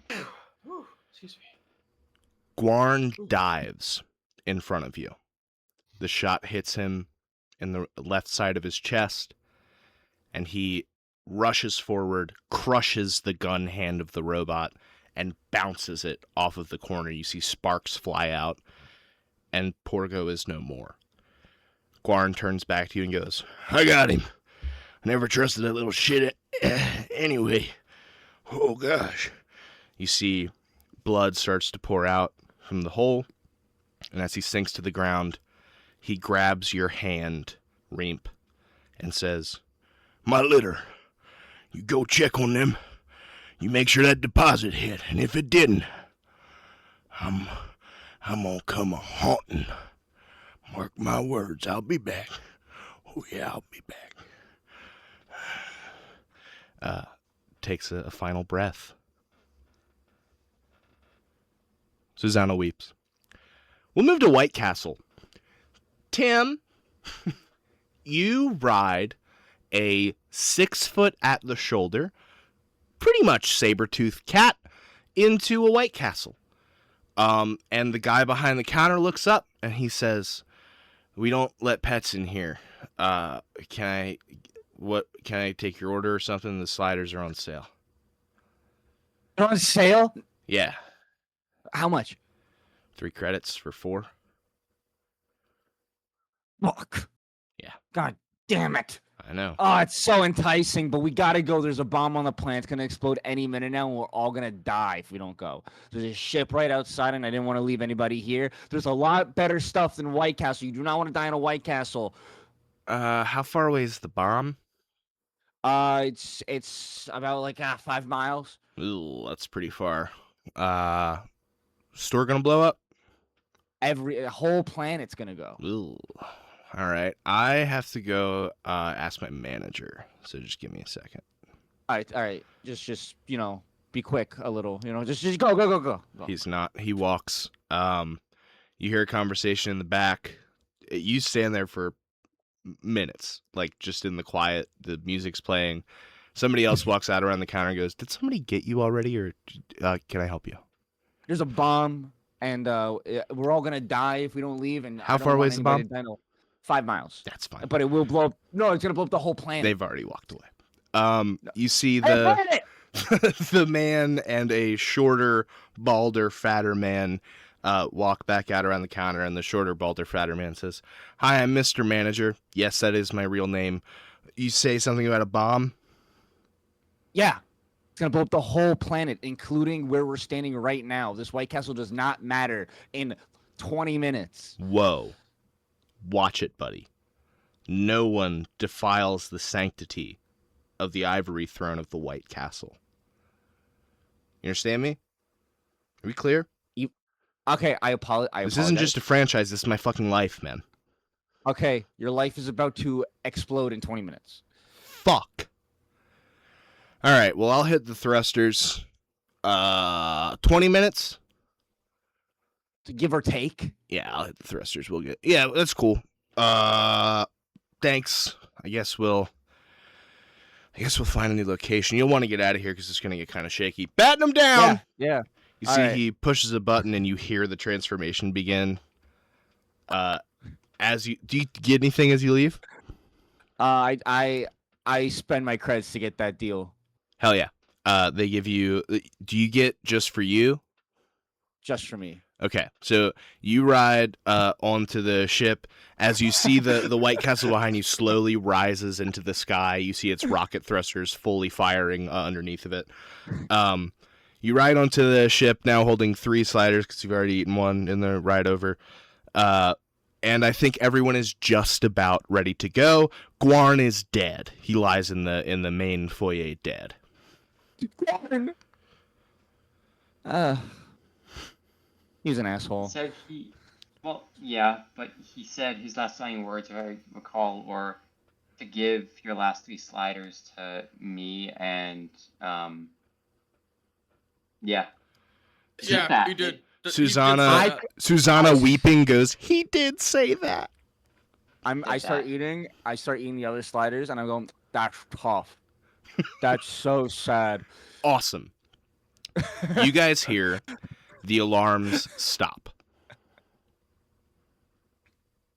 Oh. Susanna looks up horrified and goes, people are going to go back to work. People are going to go back in the caves. They won't know.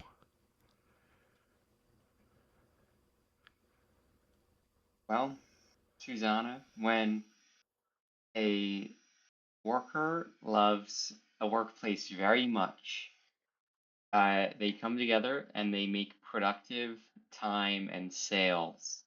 And it's all to say that it's the way of life. Are you justifying people dying in a thermonuclear implosion of a planet because their work family is important to them? Yeah, I think I am. And isn't that the beautiful metaphor all along? I'm shocked at what you're saying. That I'm a sometimes- monster, and even I know that that's screwed up. sometimes In this corporate hellscape, I stand up and I clutch one of the napkins from the White Castle, pretending it's a flag. And sometimes in this corporate hellscape, it's not our work, but the people at our workplace that makes us have a home. And the real explosion is the explosion of unproductivity into productivity and money and trickle down economics. No. Beautiful. Fuck that! I think in this instance, the explosion is the bomb. Susanna jumps forward and hits a button on the console. You see missiles fire from the underside of the ship and hit a refinery plant that everyone is still on the outside of. As it is engulfed in flame, the sirens begin again. And she goes, you could just blow something up. They'll come back out. And we fly up and use the speaker, or I don't know. Fuck, man. Where we put them? The White Castle left. They can get on the station, which will undoubtedly leave. There's a station, and you let me humiliate myself and talk about how We came from there to work this morning. It's where we've been sleeping. Fair. That's a You fair keep note. calling it the Cloud House. It is, in fact, a control station, Reemp. This isn't Tree World. This isn't Tree Time. This is I have work time. memory- We're working. I have memory like a tree. I have memory like a fucking tree, okay? Are we working, or did we just get fired? Because I mean, if they were gonna blow us all up, I mean that's The pretty close radar to starts us getting bleeping, and there fired. are 3 fight cruisers en route to your ship right now for blowing up a refinery. Okay. She did it. One of you get nav, one of you get shields, one of you get guns. Go, go, go! I run to guns. Cool. Tim's at the gunnery.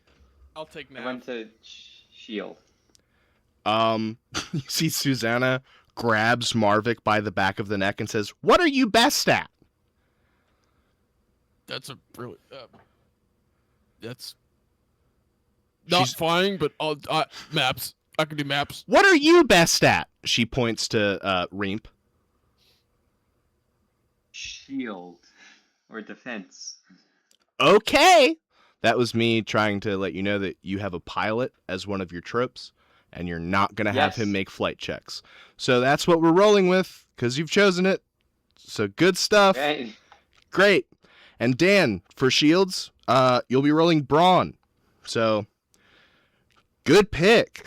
Oh, sorry, you're on nav. You'll be rolling flight, which is a D8. And then John, for shields, you'll be rolling brawn, which for you is a D4, which is your worst stat. Mm. So good picks, gang. What am I doing? You're all gonna explode. Tim, you're rolling fight, which thankfully 12. isn't dog shit. Oh, all right. I figured one of my that would be good for me. These are gonna be roll-offs. So I'm going to go ahead and roll a d20 to see how nice I'm going to be to you. It is on a spectrum. If I roll low, they're firing at you with d4s and such also. But if I roll high, they're fight cruisers with fight as their best stat, and their guns roll fight. You're all so goddamn lucky I rolled a 3. All right. With our optimized flight party in place, the ship that Reemp claimed as his, he leaves the room, and Marvik starts her up for some reason. Great. Marvik, give me a flight check. DC 6 to get the ship off the ground. 4. The ship sputters and doesn't launch as the other ships get a little closer. You want to try again? Yeah. Cool. Next time they're going to shoot. Okay. Fuck. What does loyal crew member do? Like, I can help somebody? If you Huh? need it? 6. Yes, Tim, your adversity tokens are worth 2 points. With a 6, the ship very shakily rises into the air and begins to take off. And now they are upon you. We're going to have one of them take a shot. So they're going to roll 2d4s. Reemp, you're going to roll brawn and then an extra d4. So you're going to also roll 2d4s. That second d4 is for your shields modifier. Boy. Oh God, I dropped my d4. It's the most dangerous So I one. got a 3 and a 2. Okay, well they start with a 4, which blows up and becomes a 7, and then their second 4 is a 1. So 8 versus your, what'd you get?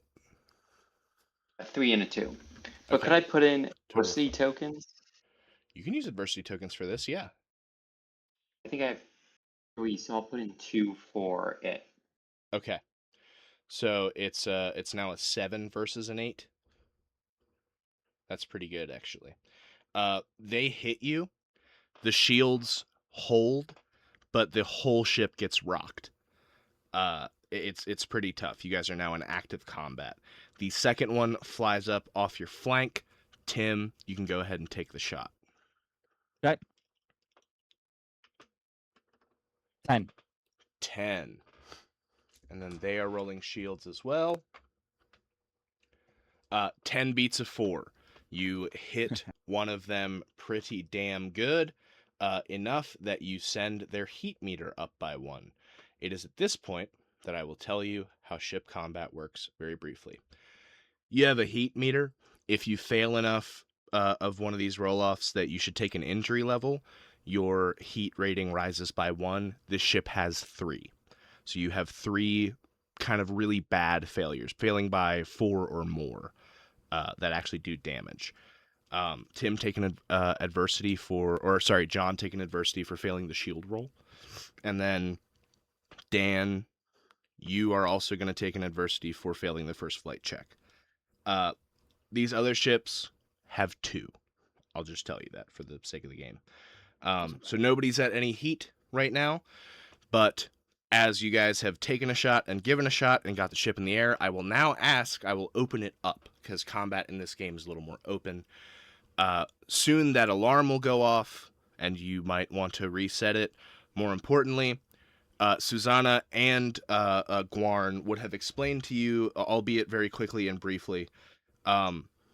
Nice, gang. I just want everyone to know that Zach forgot about the time difference. He is basically ready to start playing right now. Good old Zach. That's pretty good. I just got a text that said, dude, I totally forgot about the time difference. So they have let you know that if you got close enough to the main station, you could like set out an actual evacuation symbol with basically like a hacking check. So it's up to you guys. If you want to choose to just leave and try to fly out of the atmosphere, if you want to choose to fly closer to the station, avoiding potentially more ships, those are kind of your 2 options. Is it too late for me to get at the flyers thing? Are we stuck with what we have? You want to switch? Run the scene. I was trying to make space for that anyway. Okay. I went into the cockpit and I go, dude, you're killing it, but like, I have a feeling that I don't have the shields capacity that you have. I'm letting the team down. How about let's switcheroo? I mean, if we can switch on the fly, like he goes hands off on the wheel. It's scary. It's scary. There's definitely a nosedive for a moment where Triton's like very concerned. Okay. I jump in it and say, are we flying out of here or are we flying to the other place? You saving yourselves or are you saving everyone? Gotta save everybody. I turn off Triton's intercom. Like, okay, now that's just the adults in the room. I turn on Triton's intercom. I go, that was me. Never mind. Why give me the option if you're gonna shut me out, man? Because I thought you would agree with me. I thought you would agree. No, I haven't agreed with you once at all today. On the first paragraph of negotiating, the Wikipedia article for negotiating, it says always give room to negotiate. I'm but starting to not think your space. Wikipedia research sucks, and I'm not gonna donate. Jesus God. You know what? You know what? You know what? I'm telling Mr. Wikipedia you said that. Yeah, I know Wow. him. He is alive. I know him. Whoa. He's Whoa, still you're alive. bringing Mr. Wikipedia Well, guess what? into this? I heard Mr. Yeah. Wikipedia needs to be Who sentenced. summons me? A storm begins over the sky, Mr. Wikipedia. and a human man in a three-piece suit apparates onto your ship. Hello, I'm Mr. Wikipedia. Thank you, Mr. Wikipedia. This guy, this clown, thinks I don't know my Wikipedia. Isn't that insane? This one here, he says, pointing to Triton. This shrimp, literally, that is no metaphor. Give me Literal give shrimp. me a brawn check, Triton. Fuck, finding my dice. What did I do with it? Here it is. 4. With a 10, Mr. Wikipedia throws a perfect right cross and knocks you to the ground. You do take an injury level. Take it. Also an adversity token. Yeah. I get up in a lot of pain, and I point out the window. I look at Reap and I point out the window to the fighter jets that are ever getting closer to us. Okay, I'm just gonna floor it, and we're gonna go to the station and do the warning. I decide, you know what? Triton got socked in the face, and that was enough for me. Thank you, man. It really hurt. What seems to be the problem, noble subscriber? Says Mr. Wikipedia to Reap. Oh, Mr. Wikipedia, I'm so happy you asked. There's a bomb that's going off. My. And why? I said, oh my. Oh my, yes, thank you. And we're trying to save everyone, and if only we could tap into a database of knowledge to know how to best handle an emergency situation. And I'm at a loss for I words. can do you one better. He Okay. vanishes in a flash of code, and you see the sky goes a pale white, and you hear, "Behold, a bomb is an explosive weapon that uses the exothermic reaction of explosive material to provide an extremely sudden and violent release of energy. One such device now resides on your planet, noble workers. And of course, as you know, a planet is a large rounded astronomical body, generally in orbit around a star, stellar remnant, and is not one itself. Now, if you wish to die, you know, as in not be alive, you should probably leave now, for you have but minutes to board the station." And you see below you hordes of workers running from the tree line. You watch thousands and thousands of people board the Jeffries tube that leads straight up into the station. I think you see a couple hundred of them don't make it. As the station hovers off the tube falls, collapsing, people probably in it. But thousands upon thousands make their way out. They send a lot more cruisers after you at that point. They're pretty pissed about all the human capital that they're going to have to compensate now for this problem. And so, as you guys fly, there are all of these cruisers on you. Now what do you want to do? I will say this, specifically to Reap. Reap, give me brains. I guess I won't just say it. Let's see if you have the cheeky idea.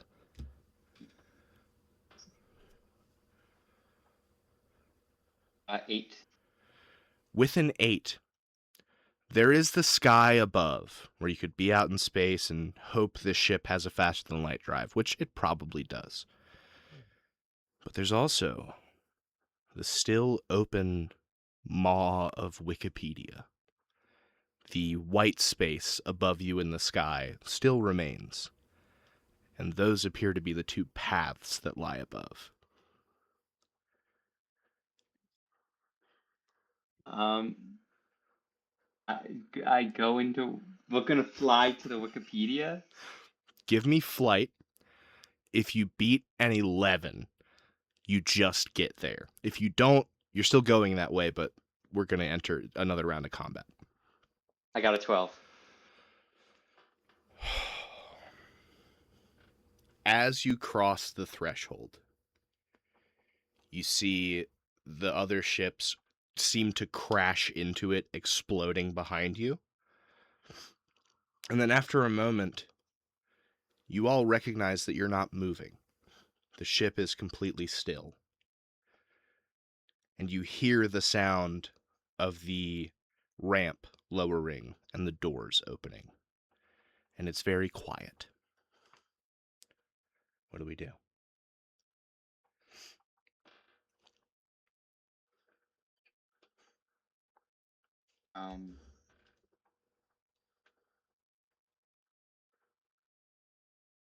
I guess we get out. Okay. How do the other two Uh, feel? Triton is still in shock that Reemp was somehow able to summon Mr. Wikipedia, have him Yeah. knock my shit out, and have it be his escape. I think as he walks out, he's like, I miss my family, I miss my friends, I don't want to be here anymore. This job sucked. As you all step out, Triton still rubbing a very sore jaw. Mandible. He's a shrimp. You guys step out. I think the cats elect not to join you. They are going to stay on the ship. Mr. Wikipedia sits in a large leather armchair in the middle of this void space with a modest laptop on his knees. He's typing. Oh, hello. Just editing my latest entry. What entry is that? The Alpherion plot. So, what are you gonna cite for the sources? Oh, I'll use the Legion database, which they've been very gracious to offer to me. I'll cite the matters of public record that Alpherion will be publishing in the next few days on the incident. And I'll be citing the personal statements of Miss Susanna, if she'll be so willing. Susanna steps out and she goes, fuck, they're gonna kill me. Can I stay here, Mr. Wikipedia? I've always liked your service. I like knowing stuff. Mr. Wikipedia says, sure, as I knew you would. It's what your entry says. Well, it's everything I've ever dreamed, Mr. Wikipedia. Thank you for letting us into your home. Thank you for inspiring me to know about true crime from 1,000 years ago. Ask me a John Wayne Gacy fact. I'll get it for you. Where did he work? Ask me a different one. He managed the KFCs that his father owned. It's where he scoped out many of his victims. The beauty is, I believe you. I believe you, Mr. KFC. I mean, Wikipedia, Mr. Wikipedia, please forgive my slip of tongue. Me and the Colonel are not on good terms, so I appreciate the apology. I know. He did some weird stuff, the Colonel. Would you boys like a sneak peek at the article? You're in it. Okay. If you're open to that, that is. Sure. There will be a subsection for you guys called the saviors of the Alpherion workforce. I haven't nailed down the title yet, but the subheading should be pretty good. Okay. That's good. That's a good sign. He turns around the laptop, and as you all read, it becomes apparent to you over the course of it, none of it was about you. You're minor players. In fact, none of it was about anyone working on that planet, really. Do any of you, as we wrap things up here, because it didn't come up, and there were several times when, like, and I'm not saying this to say you didn't do anything wrong. There were just several times where if you had, like, asked a question slightly differently, you might have figured it out on your own. So, before I tell you, which in fiction, you're also being told, what do you guys think is going on? Why do you think they did that? And I will tell you that I told you the reason as some of the first words of the session.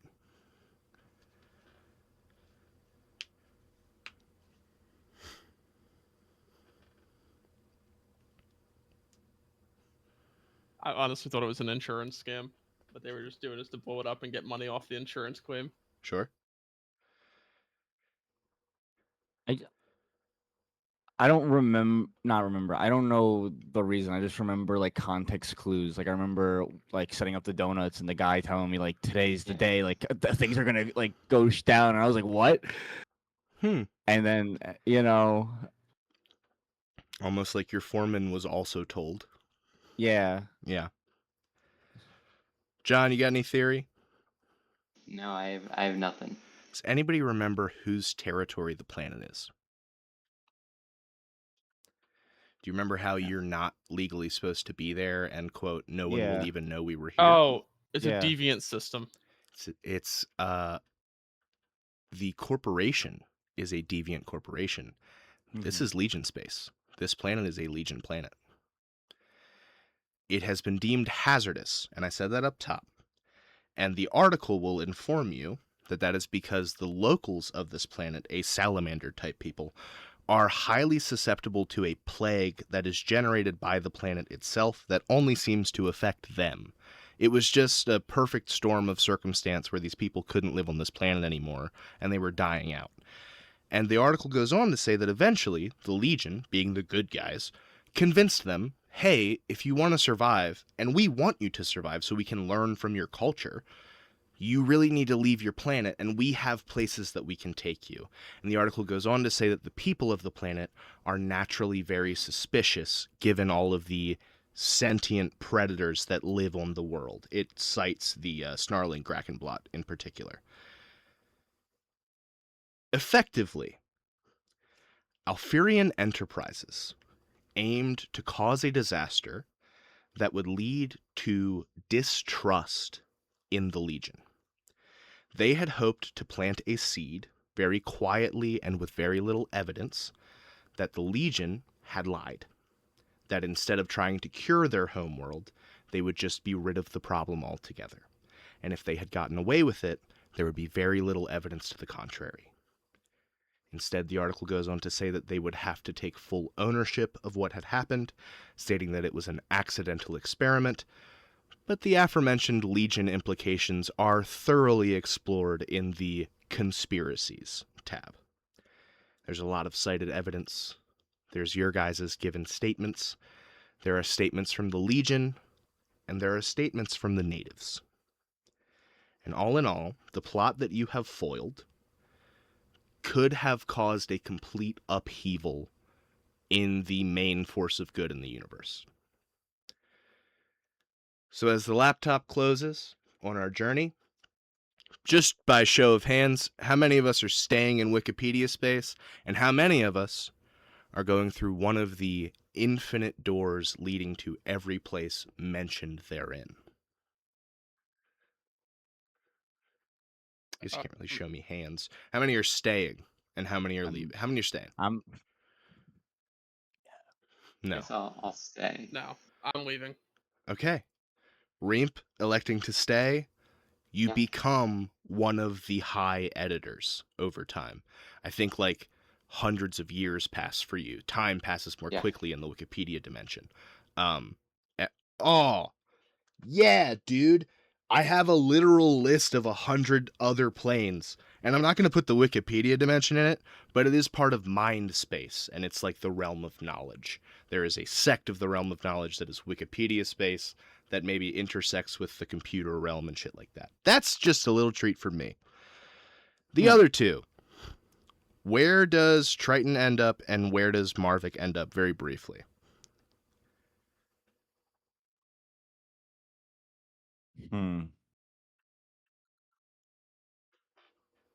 Far away. I don't know. I guess Triton goes to like he said he in the beginning he wanted to just like get away. He just wanted to go far. So I think he wound up on a planet, a different Triton, planet. you find a peaceful beach planet where, by some incredible coincidence, everyone is deathly allergic to eating shellfish, but they Oh my love gosh. and adore the smell of it.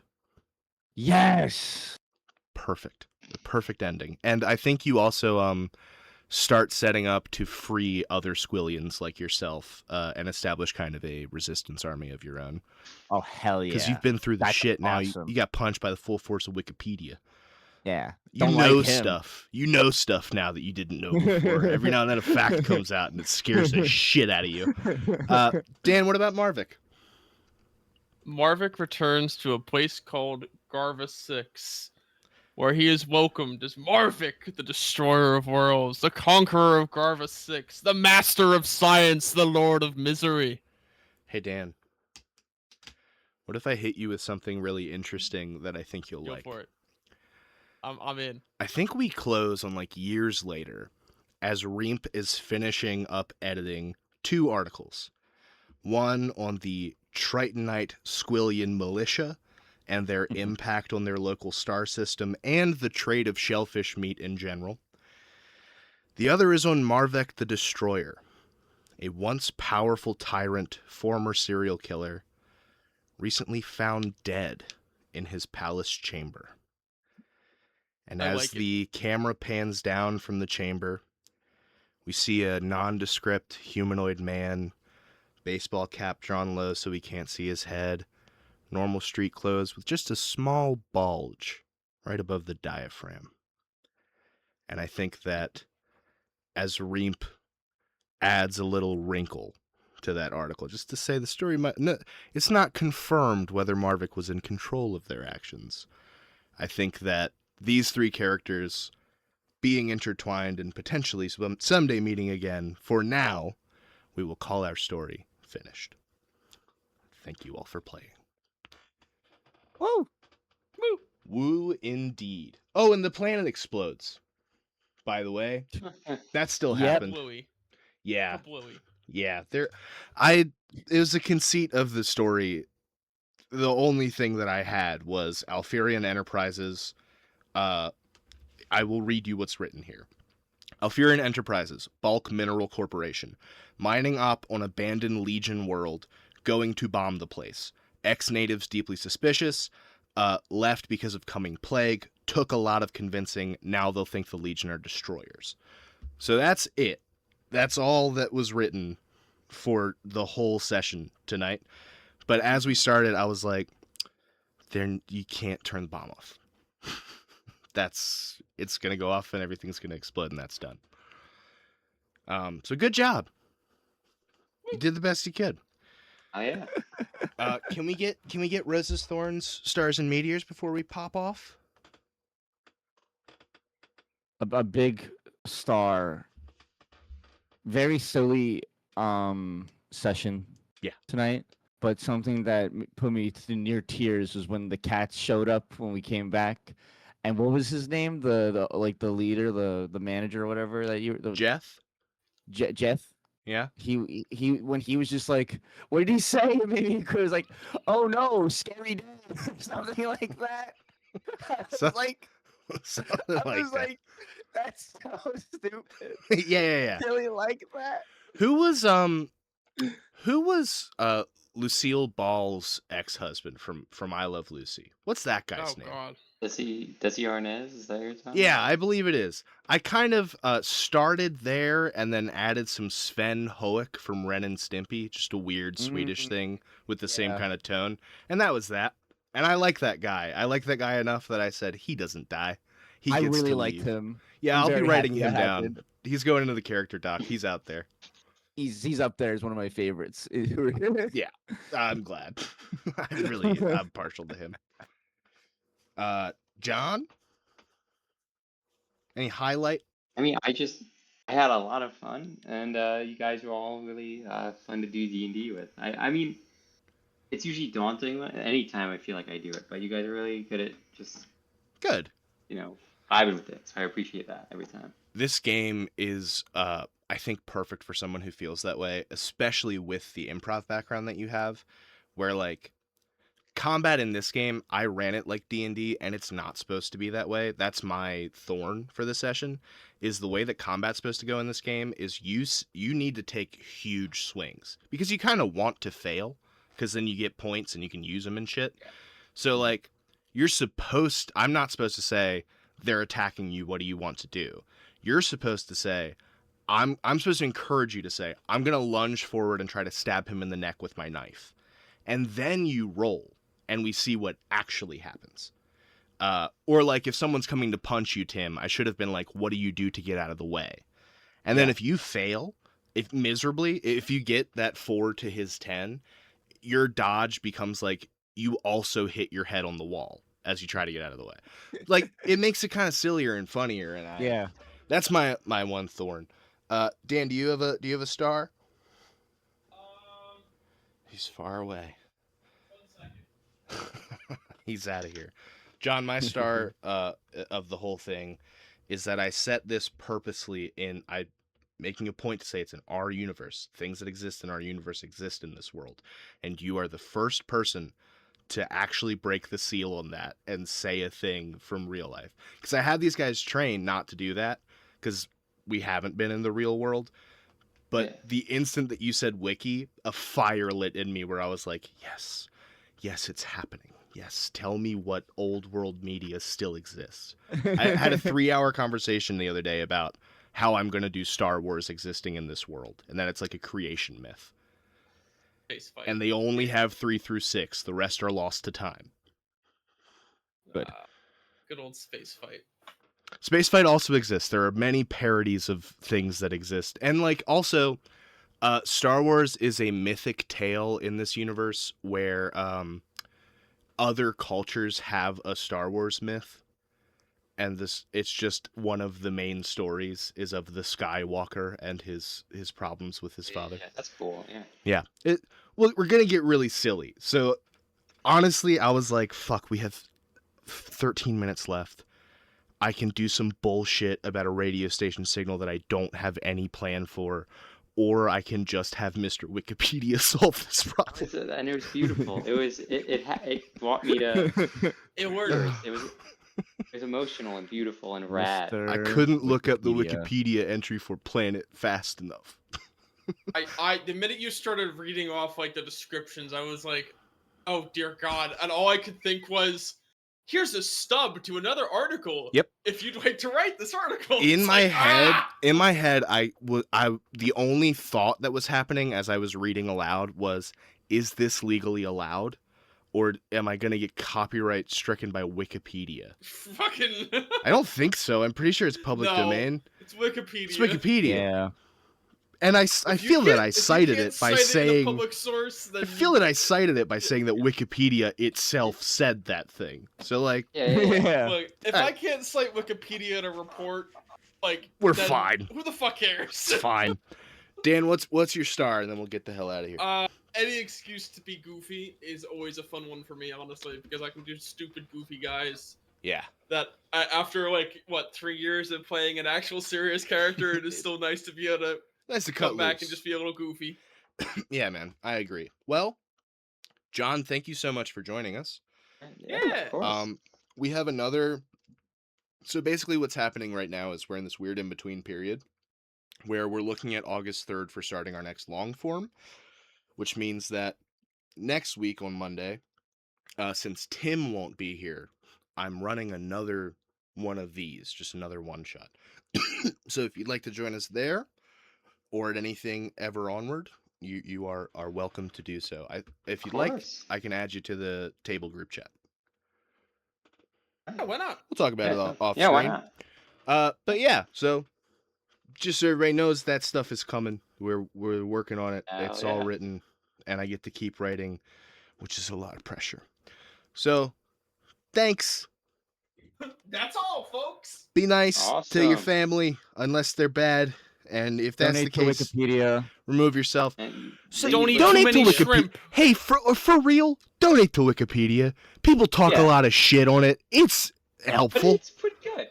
There's a lot of stuff on there, and Mr. Wikipedia had to make Notes that for a you. lot. So Yeah. donate to him so he can keep his armchair and keep those cats fed. Thanks, everybody. Have Bye. a good one, everyone.